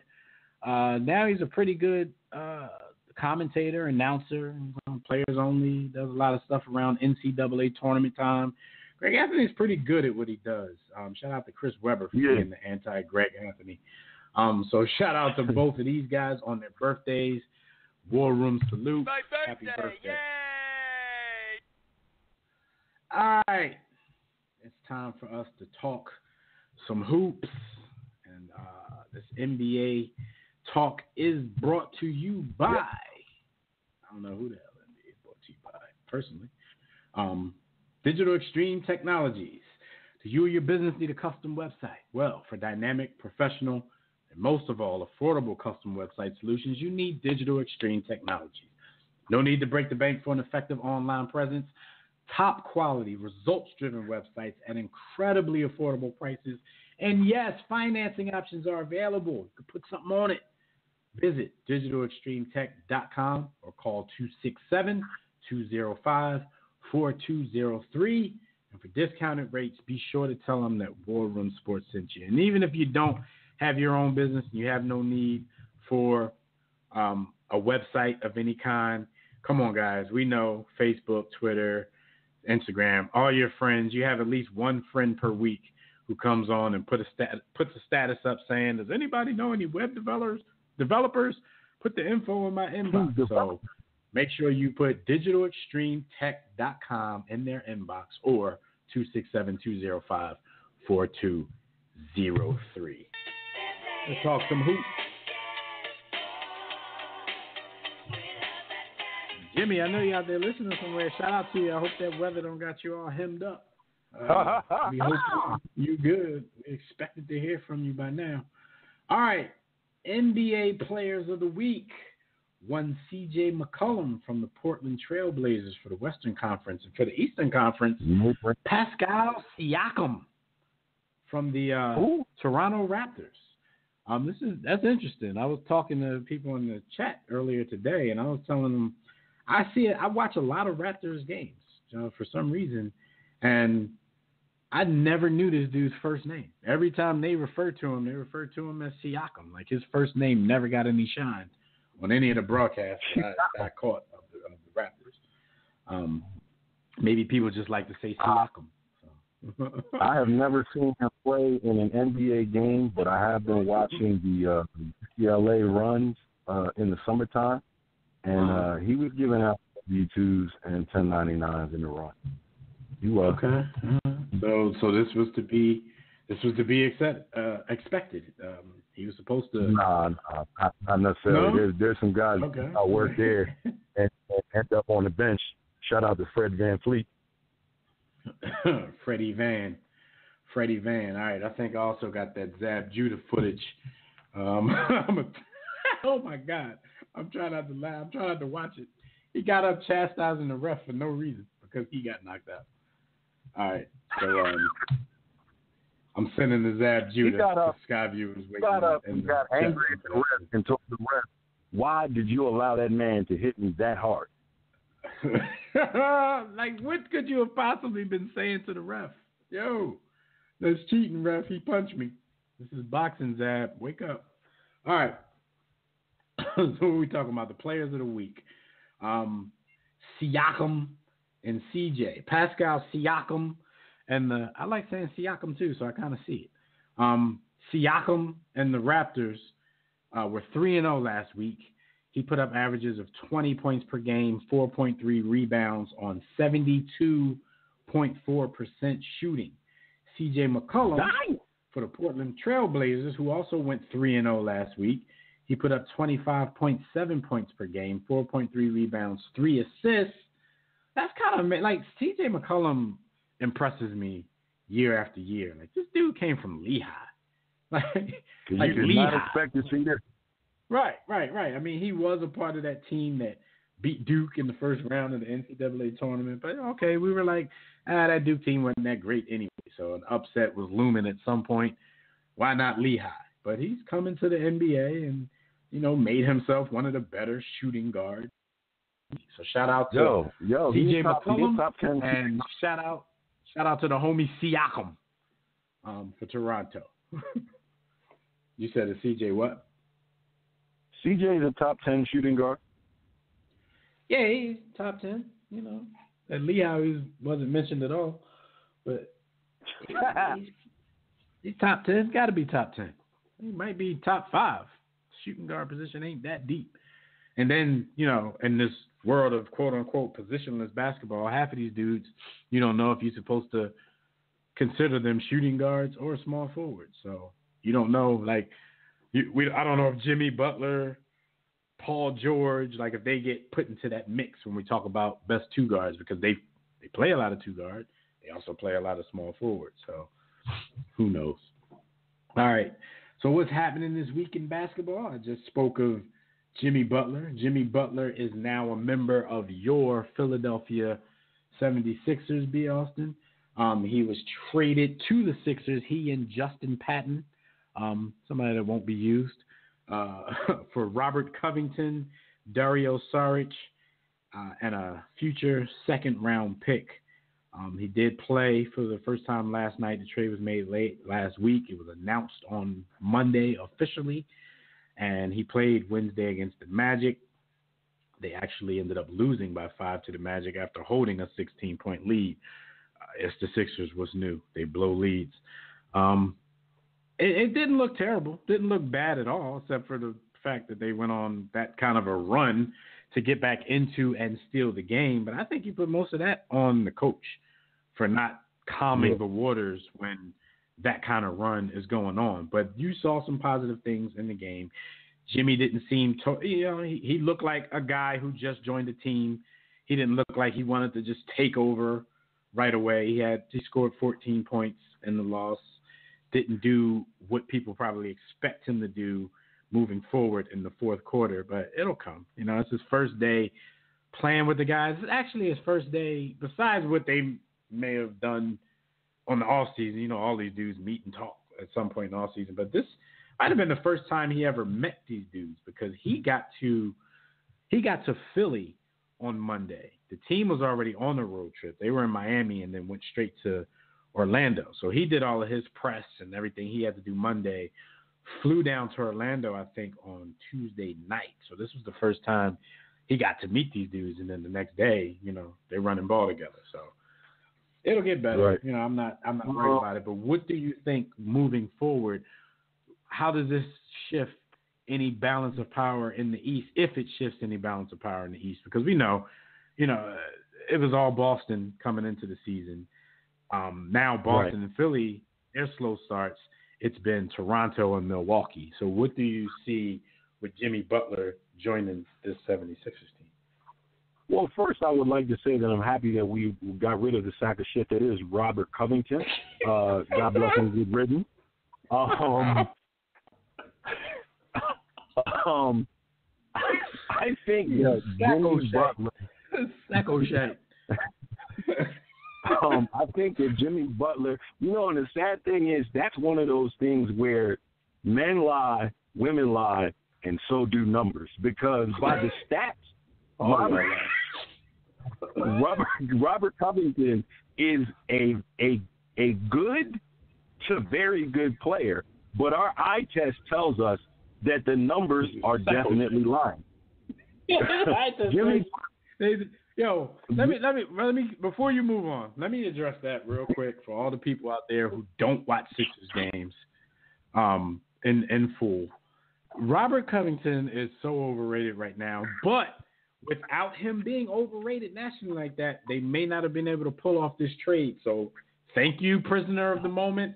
Thank you, culture of immediacy. Thank you for people who just watch highlights and look at box scores, who just listen to some of these national pundits who also don't watch games. Like, y'all swear these dudes on ESPN and Fox Sports 1 be out here watching games. These dudes are just like regular fans watching their favorites and everything else.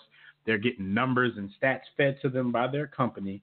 They don't have to put in the kind of work that we put in because we don't have slaves like they do. We actually got to watch games here. Robert Covington, that first team all defense nod that he got last season skyrocketed his stock.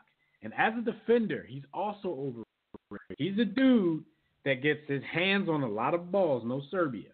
But so, he's good in the passing lanes. He's good with deflections. He has quick hands. He's good to knock a ball off of your leg and it go out of bounds on you, that kind of stuff. But one-on-one, man-on-man, Robert Covington gets cooked by everybody. Not some people, by everybody the Sixers put him on. And because people are fooled into thinking when he is what he is, they like to put him on point guards. That's a no-go. Shooting guards, small forwards. Robert Covington, man-on-man, gets cooked nightly. But since he has these stats where he's going to get steals, he's going to get his hands on a lot of deflections, the defensive win shares from the analytics nerds are going to be there, the plus minus defensively when he's on the floor, all of that analytical nerd stuff that gives people credit for stuff and doesn't give credit to the lineup that they're in there with. If you're playing most of your minutes with Joel Embiid and he's erasing every mistake that you make, then the numbers are going to look good while you're in there. But he's so overrated. It's a shame. And the three-point shooting, oh, my gosh. He's not wide open. He's not making it. He does nothing under pressure. You cannot depend on him if he can't put the ball on the floor. People will know. There's a lot of people talking about how good he played last night in Minnesota. And I'm happy for him. I hope he does play well. I don't dislike him. I'm just trying to tell people that they're delusional. Even Scott, you in the chat room, he said, meanwhile, Covington was looking like a juggernaut in Minnesota. I wouldn't say juggernaut, but he played well last night. And I hope he keeps playing well. I gave my brother an alley-oop. Not for my team. And he dunked it. My bad. Because I dunked it 4 times. Jimmy, yeah, you did. You double dunked. I jumped over four. I jumped over four people. I think that Jimmy Butler gives us an alpha dog closer who's not afraid to take the shots that Ben Simmons can't, and Markelle Fultz will not ever. And it's unfair to expect Joel Embiid to take as a 7'2" center, but is capable. So he gives a wing presence, a dominant wing presence to complement a low post presence. We still need shooting. If we throw J.J. Redick in the starting lineup, that will open up floor spacing, I believe. We need some bench shooting. But I don't think the people that are hype about Jimmy Butler, I don't think it makes us as good as they think. But the people that are down on Jimmy Butler thinking that he's going to tear up the locker room with his old man get off my lawn attitude, I definitely don't think that's going to happen because Joel Embiid and Ben Simmons are the type of young bulls where they're going to listen, but they're going to do their own thing. They have high self-esteem. Cat and Andrew Wiggins have the esteem of a young man that believes their mom was a lady of the night. Like, they don't have high self-esteem, so Jimmy getting on them was like when Michael Jordan got on Kwame Brown and robbed him of his soul. So you don't have that to worry about with the team makeup, I believe. So I think we'll be all right. I think Jimmy has a strong personality. I think Joel Embiid has one of the stronger personalities in the league. And rather than clash, I think once they get, the jockeying for position out of the way and the normal testosterone that comes with uber talented players, I think they'll be a good team. They'll bond. And Jimmy may even stay, man. Jimmy may stay. Yeah. It may not be. Said he hadn't really watched Butler, but he said Stephen A. was right. He's a dog. Jimmy is definitely a dog. That should always be like the first thing you say about Jimmy because, like, Jimmy is not as good as Jimmy thinks he is. Like, the way he's been handling his business this season, you would think he was Jimmy James or LeBron Butler or somebody with the power that he's been trying to wield. I agree, B. I just think, this could be. What makes him good? That confidence and that confidence. Right. That confidence with the work ethic, what makes him good. I think it's a good fit out of the small forwards who were, who were available at the beginning of the season. I would put him third, of course. You have to go Kawhi, PG, then maybe Jimmy because they're both better jump shooters than Jimmy. Not that, like I said, that's not the end all be all. Like, that's what everybody talks about. I know that the league is a jump shooting league now, but for certain players, certain types, that whole he needs to get a J or is not going to be able to be successful stuff is getting way overblown. And he's got a J. He's got a nice shot. I was talking about overall because, of course, as Sixers fans, we hear that a lot because, we're dealing with Ben Simmons. We're dealing with Markelle Fultz. Markelle Fultz, and we'll talk about him a little bit later. Like, his situation is not the same as Ben Simmons. Markelle Fultz was injured, period, and is still not 100% healthy. And we got some inside, news about that. We'll talk about that in a minute. But I think it's a good fit. You don't want to lose to an Orlando. Even if Jimmy didn't show up for that game, you don't want to lose to them anyway. So it was a bad loss, but nobody should look too far into it. It's guys getting to know each other, getting to learn each other. The coach, I blame him for a lot of what happened yesterday, but to be fair to him as well, he has to learn rotations, who can play with this new guy, So it was a big learning process yesterday, and the learning process is going to go on for a little while. But I think it was a very good pickup. I never wanted to lose Saric, but the way he started this season, I was like, okay, whatever. Like, this is a dude I was trying to hold on to at all costs, but he wasn't making me look good on that. So they did it. What's done is done. You know, it's whatever. I think they can survive. To get Jimmy Butler, I'm okay. I'm okay with that. I'm okay with losing. Sorry, I'm okay. I'm definitely okay with losing a sack of shite, and I'm okay with Jared Bayless. I put Jared Bayless was. We've been wanting him off the roster. He hadn't dressed in I don't know how long. And Robert Covington, I put him in every deal anybody ever brought up to me. Well, if you ain't taking him, then no deal. So we finally got somebody to take him. so no. Damn the front office and Elton Brand. Damn traded sack of shite.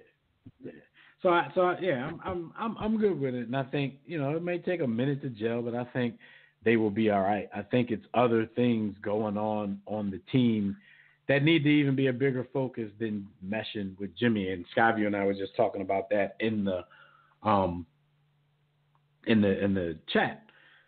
Yeah. Ben Simmons, who I was a big proponent of, especially arguing with Skyview last season. I was a big proponent of his, and I still think anytime Ben Simmons steps on a basketball court in the NBA, he's arguably the best player on the court, no matter who's on the court. You can make an argument for him that he's the best player or, one of the top 2 or 3 players on the court at all times. But I think sometimes he forgets that. He's become kind of, removed sometimes from some of the action. Like he'll let the ball go over here and he'll just chill and let everything else happen. I know they are running this motion offense where it's a lot of passing and moving and stuff like that, but you still have to engage yourself because as much criticism as he takes for not taking jump shots, the dude can get to the rim at will. Like there's no film, no scouting report that's going to be able to stop a 6'10" dude going to the rim whenever he feels like it. LeBron has made a career off of it. And when LeBron has those seasons where his jump shot is hitting and those games where it is water, that's just icing on the cake. Ben is nowhere near that. But no, you can't stop him from going to the rim. But I think sometimes the reason why he shies away from going to the rim at will is because you're going to have to take that ass to the foul line, which he's been doing better at this season. So I'm not going to totally criticize that. But I'm not a proponent of, you should just start doing stuff outside of your game, shoot more jump shots. I'm like, for what? You got people on the team for that. For as many shooters as people thought we gave up and let walk, like there are people on the team, if you watch the team, Shamet, Muscala, J.J. Redick, like they have shooters. They have shooters. J.J. Redick, you just have to get Shamet into the Bellinelli role, and you have to get Muscala into the Ilyasova role. And I think once they get comfortable with the team, they could be even better for the team. The only difference between Shamet, Muscala, Bellinelli, and Ilyasova is experience and confidence. Once you get them on the same level of confidence, because Bellinelli will shoot any goddamn thing. Once you get them on that same level of confidence, they'll be better because both of those guys can do a little bit more than those other guys, especially Bellinelli. He couldn't handle the ball at all. So even though he was in there, opening up the floor for us, he was one of the reasons why we couldn't do much with the Celtics because we didn't have any ball handlers. You know what I'm saying? Fultz wasn't getting the time because Brett Brown wasn't ready to play him after just getting 14 games in minimal minutes in the regular season. All you had was Ben Simmons and T.J. McConnell that could handle the ball. And, Bellinelli, as much as they helped us get to where they got last season, it was as much as a liability as help when it really got down to it, when people started pressuring the team. Shamet can handle the ball. Shamet can handle. He can get his own shot. So, once he gets the confidence of a Bellinelli, where he goes out there like, I don't give a damn, I'm going to shoot anything. And it's coming every game. Shamet's not shy. He puts them up. You know what my issue with those folks is, like, when you take, obviously the guards out of Golden State, take them out of the conversation. Maybe you take Kyle Korver out of that conversation as well. J.J. Redick is a top 5 shooter in the world, in my opinion. Like, we acting like J.J. Redick doesn't shoot 42, 43% from deep. He's top 5 shooter in the world, yeah. Even when you got those guys in the conversation. J.J. is crazy with it.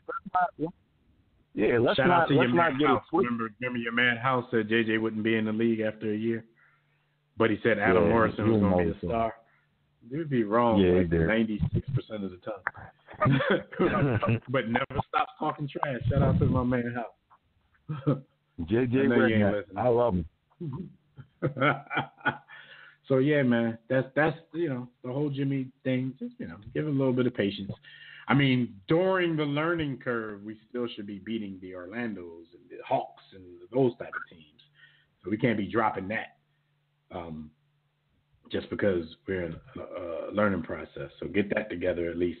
They got Utah coming in on Friday, so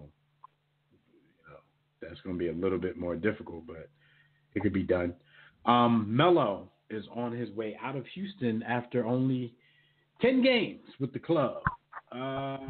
It's not working out like they thought it would. At this point, because Houston is struggling and they're doing this now, I kind of think Melo is being scapegoated here because Melo's not due. Yep. Melo, the fit is not what you thought it could be, but Melo's not the reason that Houston is struggling right now. But this is one of those things. We talked about it earlier when Tobias called in. We talked about Dirk Cutter. You have to point fingers elsewhere before the finger gets back to you. It buys you time to point fingers at somebody else because now that they get rid of Melo, they can, management will say, all right, well, we'll give the coach a chance. We'll see what he can do with a different rotation without Melo in it, blah, blah, blah. I ain't even going to lie to you. I hope they lose every game. And I got a little Melo bias because I've always liked his game, and I've always thought Catches a bit of a raw deal. Does he? And the fans buy into this, man. The fans buy into it. I don't know. I don't know where he is athletically or physically compared to where he was maybe, say, 5 years ago. Obviously, he's older. He's 32, 33 years old. But I feel like in the right situation, Melo can still give you 18 and 19 a game, and he can give it to you efficiently. And then there's this narrative he can do that Melo's in not the right shooter. situation, but the right situation to do that is not with a contender. Now, with a contender, he can come in and give you 12, 13. Hey, we just lost Dario. Melo can be the black Dario, stretch 4, as long as he knows his role and he knows he's not Melo anymore. And then the other thing with Melo is I don't know where this narrative started that Melo's not a shooter. People are like, Melo can only shoot from 15 to 17. No. What are you shoot from anywhere about? And get a shot from anywhere. I don't. But I acknowledge, I'm a fan, but I acknowledge he's not Melo anymore. And it seems that he accepted the role. I mean, this is the first time in his career that he's come off the bench, and he accepted that. That was worse than the fit with OKC last season. Like, it's just, like I said, it's about fit. And then you hear fans running around repeating dumb stuff, talking about Melo's a cancer when the teams are saying nothing but great things about him. They're just saying what Melo does is just not really what we need right now. But Houston is they're just buying time and putting up a smoke screen because they undervalued things like defense when they let Trevor Ariza and get away. They are idiots for that. When you let cats like Trevor and Mbamute get away, and you try to replace them with a guy who's only offense, like that's not Melo's fault. That's your fault. That you took a championship caliber team with a formula and tried to mix the formula up because you were too cocky to believe that, and plus they're in the names race right now. Golden State got all these teams just trying to add names. We don't care about how the fit is. We're just going to put names in there because they got names. Everything Golden State does, they do it differently than people perceive it being done. And when they copy it, it looks ridiculous. Like teams swear that all Golden State does is launch threes. That is the farthest thing from the truth. But everybody's out there launching threes now because they think they're playing like Golden State. Everybody's picking up names because of Golden State, but their names they get in the lane at will. Even Clay's non-dribbling ass gets a lot of mid-range and layups, believe it or not, and he can't even dribble. And they pass. Yeah, they pass a lot. That's what people aren't doing. They pass. It's not about launching threes.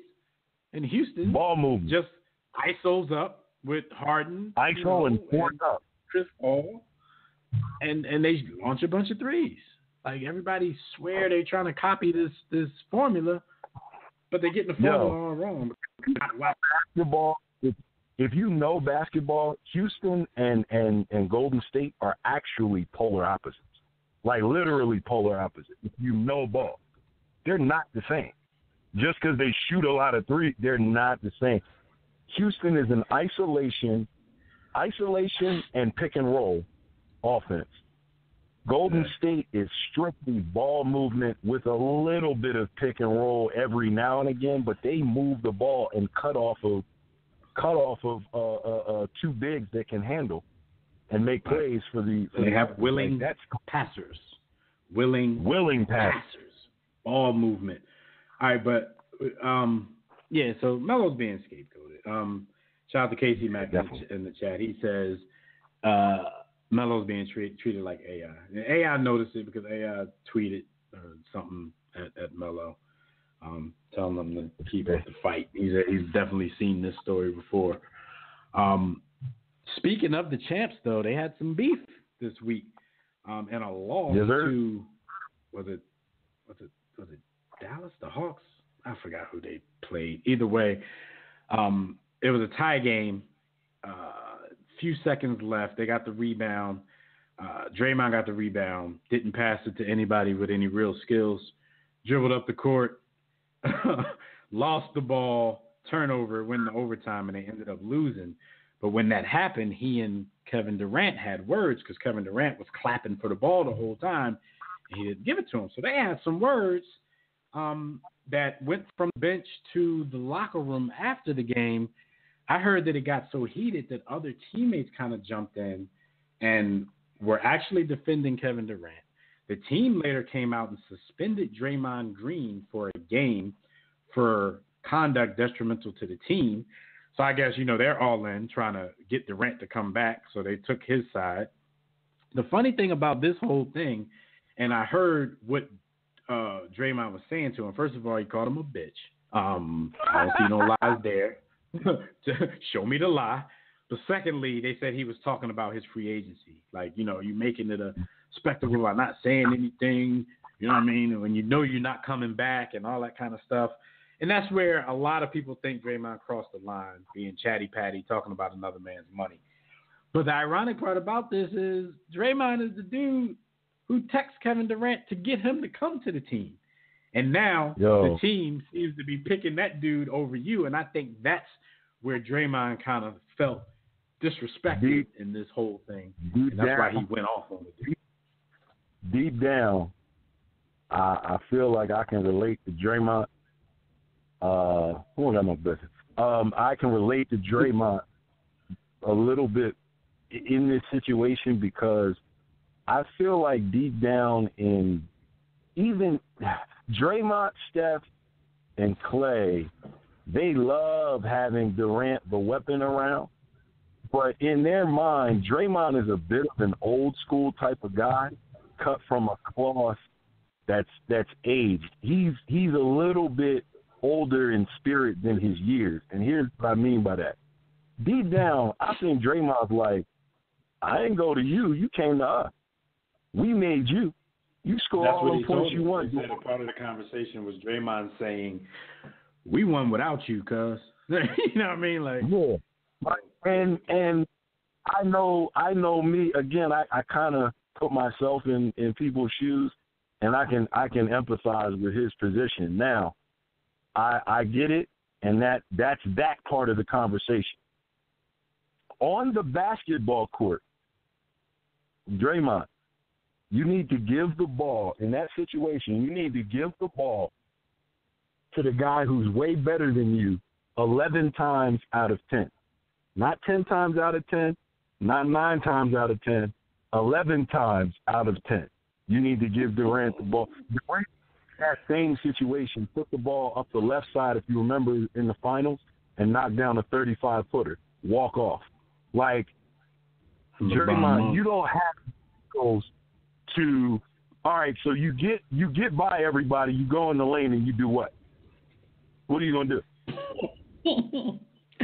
I think he was going to pass it, just not to Kevin Durant. There was something like, because when he lost the ball, it looked like he was trying to get the ball up in a passing motion. I don't recall who was over there on that side of the court, but Kevin Durant was behind him, not really running, clapping for the ball. And the funny thing is, Draymond's mom tweeted something like that. I don't have the exact tweet up, but she was saying Draymond is far from selfish.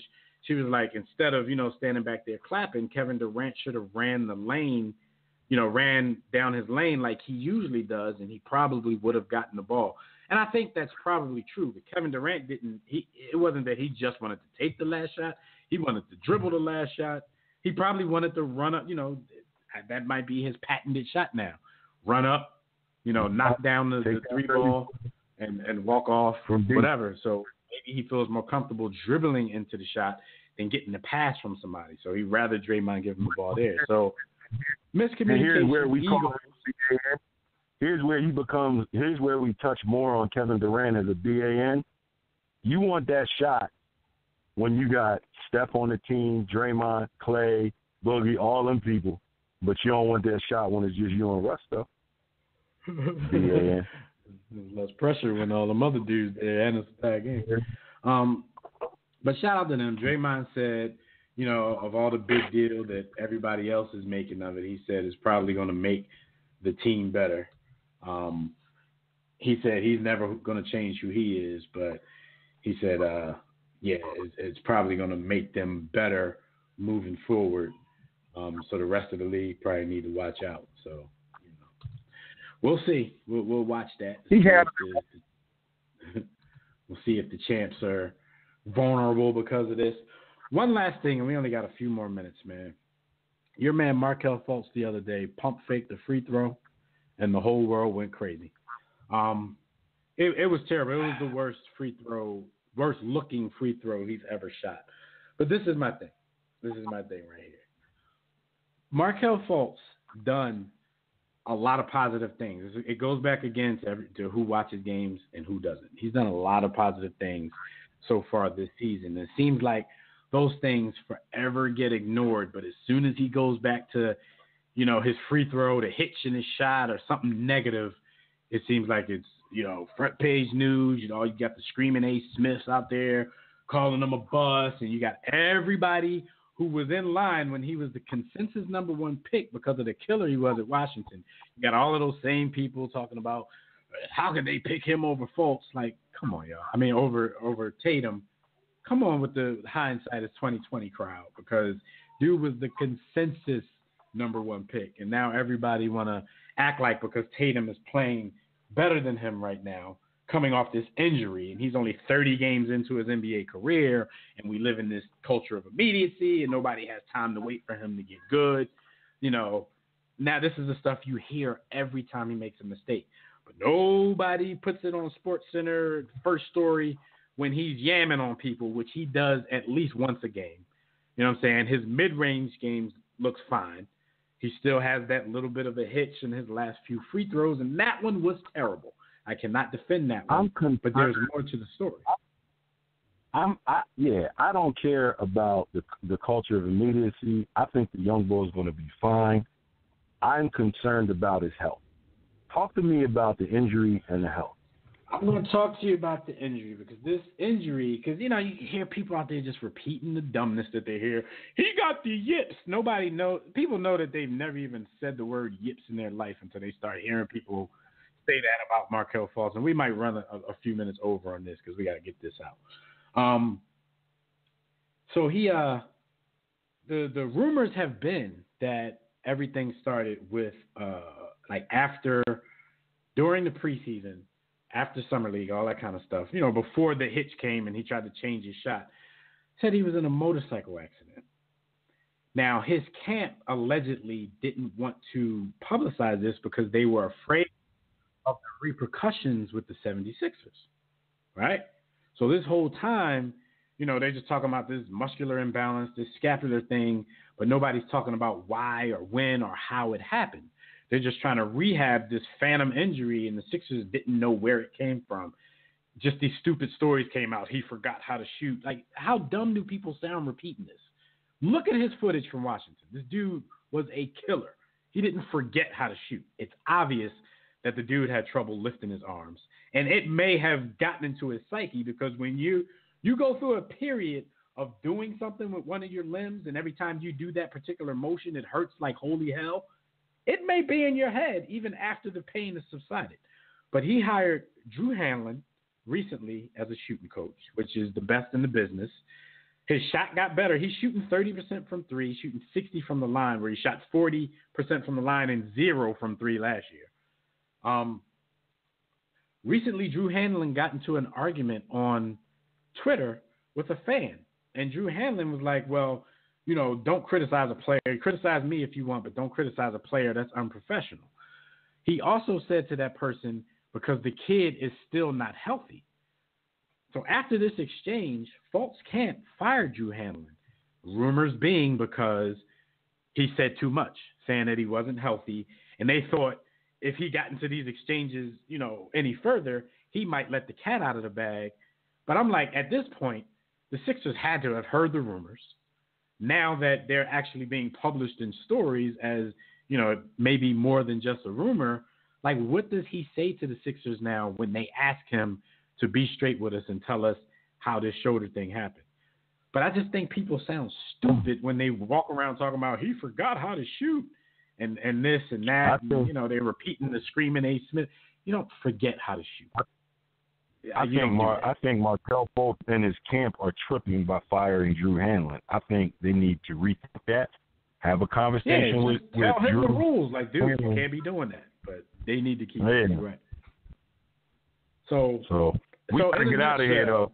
Yeah, we got to get out of here. In a nutshell, the dude has always been more injured than anybody has let on. The Sixers are, we know they've dropped the ball on, injuries and all that kind of stuff in the past. And them not knowing exactly what happened to their number one pick is an issue in itself. We'll talk more about this because there's more details. And, of course, we didn't get around to being able to talk about all of them. But it's not a case of this kid forgetting how to shoot. It's not a case of the yips, whatever that is that y'all keep repeating.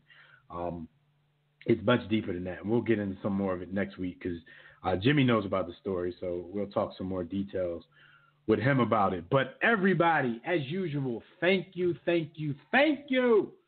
for tuning in, brothers and sisters, and joining us for another briefing in the War Room. Shout out to everyone in the chat room on Facebook, Twitter, the War Room Sports Game Time, on the GroupMe app, and all the callers who called in to holler at us. Special thanks to Gus Griffin and Fred Perdue for contributing to the show the way that they do. Tune in next week, live right here on demand, as we live right here or on demand, because you can listen back whenever you want, as we recap NFL Week 11 and preview Week 12. We'll also catch you up on everything happening in the NBA and everything else around the world of sports. So until then, everybody, enjoy your weekend. Enjoy the start of your next week, and we'll see you right back here next time. Be sure to catch our conversations on Facebook, Twitter, as well as our blogs, webcasts, and network podcasts on warroomsports.com. Also, be sure to pick up my brother Jimmy's book at sportsthebook.com or warroomsports.com. Until next time, everybody, don't accept mediocrity. Be steadfast in the war against ignorance, and we'll see you chumps on top.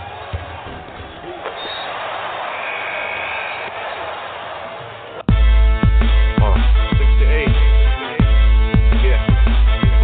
War Room Sports. Y'all ready? Let's go. Stay in tune to Jimmy. Know the blueprint. Yo. Every Thursday, 6 to 8, they do this. Shout out to Dev, PJ, B. Austin, Bay on replay. warroomsports.com. Get that mobile app. If not, dial 323-1400-12. They be going and you sensitive, then oh well. Yeah. Physical podcast, let's talk sports. Showtime like magic in the block push. Listen live, push one to join in. Rip your team or listen for your enjoyment.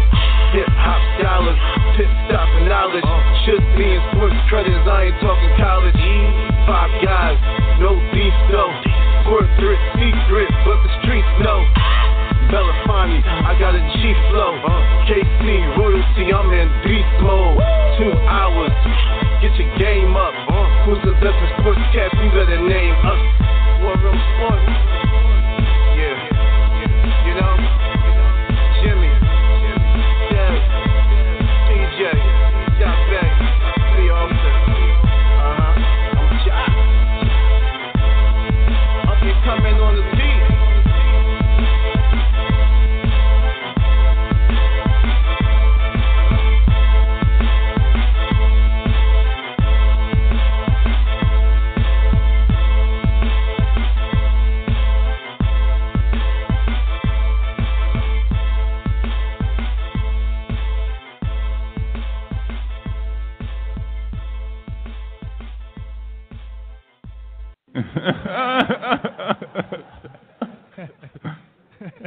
War Room Sports. www.warroomsports.com. What? Ain't no more to it.